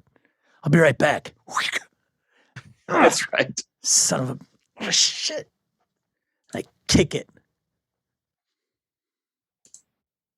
Okay, so last thing I need to do. Give me a second here. I actually make her carry it back. The boar? Yeah. Good luck with that. If you want to leave the boar in the woods, you can do that. What? He'll help you. All right, fine. It's a strong-willed girl. Jeez. Girl, you're going to have to make your way in this world. You don't have any parents or next of kin to help you. Might as well start now. But if you want to be headstrong, be that way. I can look after myself, she says, and she helps pull the boar. All right. 2 of you are pulling it. And I see that I'm failing as my behind the screen GMness here. You guys can see that there's no encounter, I suspect. So the quarter passes until noon, so Q1. So Garm, you're sleeping, is that right? Yep. No longer sleepy. So I think we need, Wayne, we don't need you to make a scouting roll because there's no encounter, but I think we get Conn to make a crafting roll at -1 because he was distracted with the burial. Make sense, Conn? Sure. So I'll just reduce my strength from 3 to 2. Oh. I think there's a way to you have a put modifier? a modifier on it. When you click it, you can put a modifier on it. Sure. Yeah, modifier. but he succeeded anyway. Beautiful. There we go. Yeah. Yep. So you figured out where the leak is and what you need to do to fix it. So 1 more crafting roll, 1 more success will fix the boat. Next basically. quarter. Got it. Yep. So end of Q1. It's noon. The rain's still coming down. The boar's been dragged back to camp. Garm is awake. I think we should probably wrap here and do experience points. Love it. I'll tell you what, if you want, I will go ahead and roll my my ration, and everybody else can just be assumed to eat the boar. Well, you're not eating yet. I won't get you to roll for your food until the end of the day, typically. Okay. All right. Well, I just thought if you wanted to take care of that, that's okay. All right. I don't, because I'll probably forget and make you ask you to roll again next session. Sure. So I don't want to do that. Right. But yeah, you're right. So you've got some fresh meat. You've got pelts. Wayne, did you throw a D6 and get a container? I didn't see that. I rolled a 1. I can't remember what you told me. I had to roll high or low, honestly. It's always going to be high for me, so that's no good. So you did not find. There's probably stuff in here, but you didn't find anything that you think is just right, fine. Appropriate. That's fine. All right. Okay. All righty. All right. We ready, guys, to do experience points? Yes. Okay. I really do need to get some quick references so I can just go right to that stuff when I want it. And experience is on page. It's been long enough that we haven't done this. It should be pinned to the Here it is. I've got channel. Did you participate? Count them up. Yep. Did you travel through a hex? Nope. No. Not. Did you discover a new adventure site? No. Nope. Did you defeat 1 or more monsters? Oh, yeah. That's always that's the debate. You look like a monster. I'll give it to you. I'll totally give it to you. Did you find a treasure? 1 gold or more? You did. Yeah. All that silver amounted to more than 1 gold. Yeah. Did you build a function in your stronghold? No. Did you activate your pride? I think everybody forgot about prides. Yeah. No. Suffer from your dark secret? I'm going to give it to Conn. Okay. If you guys, especially if you guys hadn't attacked, one mechanic we haven't used in this game very much is reputation. Right. Whenever Mhm. Conn runs into a Rust brother, he's going to have to roll reputation, and they're going to have bonuses to recognize him. So Nice. just be aware. So I would give that to Conn. Did you risk your life for another PC? I think a couple of times that may have happened. What do you think? No? I did it because I I- was tired. I didn't do it to risk for somebody else's life. Okay. I kicked off the fight because I was worried about Stas getting burned alive and Let me Conn, ask you how you guys want to play this one, because this one could be like, look, fine. we got in a fight. We all risked our lives. But Right. the way that we've been playing it in Sean's game is it has to be like a moment when someone makes a decision, Sure. right? Sure, that's Mhm. fine. To like, I'm going to go all in on this, like try to make a jump or whatever, right? And if that's the case, I don't know if anybody did a real Okay. All right. Nah, it's just Garm, combat. Garm maybe, but I'm going to say no. I didn't quite get there. Maybe if Yeah. he got a chance to attack me. Okay. Did you perform an extraordinary action of some kind? I want to go down the line on this one. Let's start with Stas. I'm going to be liberal with the experience points. I'll tell you that, because I loved you staying in bed. Yeah. So take an experience point for that. I thought that was spectacular. All right. There was a big battle brewing, and you're like, no. Outrageous, outrageous behavior. It was. It I was. love it. Yeah. I definitely think Askelon's spell to attack the knight to start the combat was pretty Yes. spectacular Oh yeah. Thank you. for sure. Mm-hmm. What about Garm and Conn for an extraordinary action? I think I thought Conn's arrow shot there, kind of Hail Mary arrow shot that ended up doing a bunch of 2 damage to the guy, didn't it? Or 3? It did too. That's pretty awesome. But Mhm. and of course, a beheading on the part of the orc, that's always good. Yep. I would give it to you for both of that. Like I said, I'll be generous. We're only going to do a short run here, or a limited run maybe. So take the experience points, guys. Yay. And then I think that's it. Does that make Cool. sense? Thanks, man. Yeah. Okay, so I think that's it for the XP. All right, how do we feel about the session? That was Good, fun. bad? Brilliant. That was good. That was good. Brilliant. Didn't get to It's- travel it's very really- far. It's really funny because we'll have sessions where we travel 6 to 8 hexes, and then another session where we're still in the same hex. But We get like This was 5 cool. quarters done. Right. Yeah. Right. But I liked the Rust Brothers coming out so we could learn a little more about some of our characters. I think that worked well. Yeah. Good. You're okay with my interpretation of the rules engine? I think I'm trying to do a little more modification of based on what's happening in the moment type of thing, like someone being busy with something, +1, -1, that kind of thing. That's fine. I'm starting to get used to it. Yeah, I think that's fine. I mean, especially with this swingy system, giving somebody a die, it's not that big of a. I mean, it's a nice Right. little benefit. But it's not like this is a huge swing. It's no guarantee, right? No. Yeah. I really like the combat that developed between Conn and the Knight. I thought that played out pretty nicely. Yeah, I it know was that fun. you were worried, Phil. Oh, I thought, he was going down. I mean, I had 2 Mhm. strength. He swings that thing and he hits, I'm down. Ooh, Yeah. strength. Yeah. Noted. Critical injury. Yeah, I'd been over. Yep. Okay. All right. Well, thank you all for playing. Oh, it's fun. Absolutely. Thank you. Thanks, Harrigan.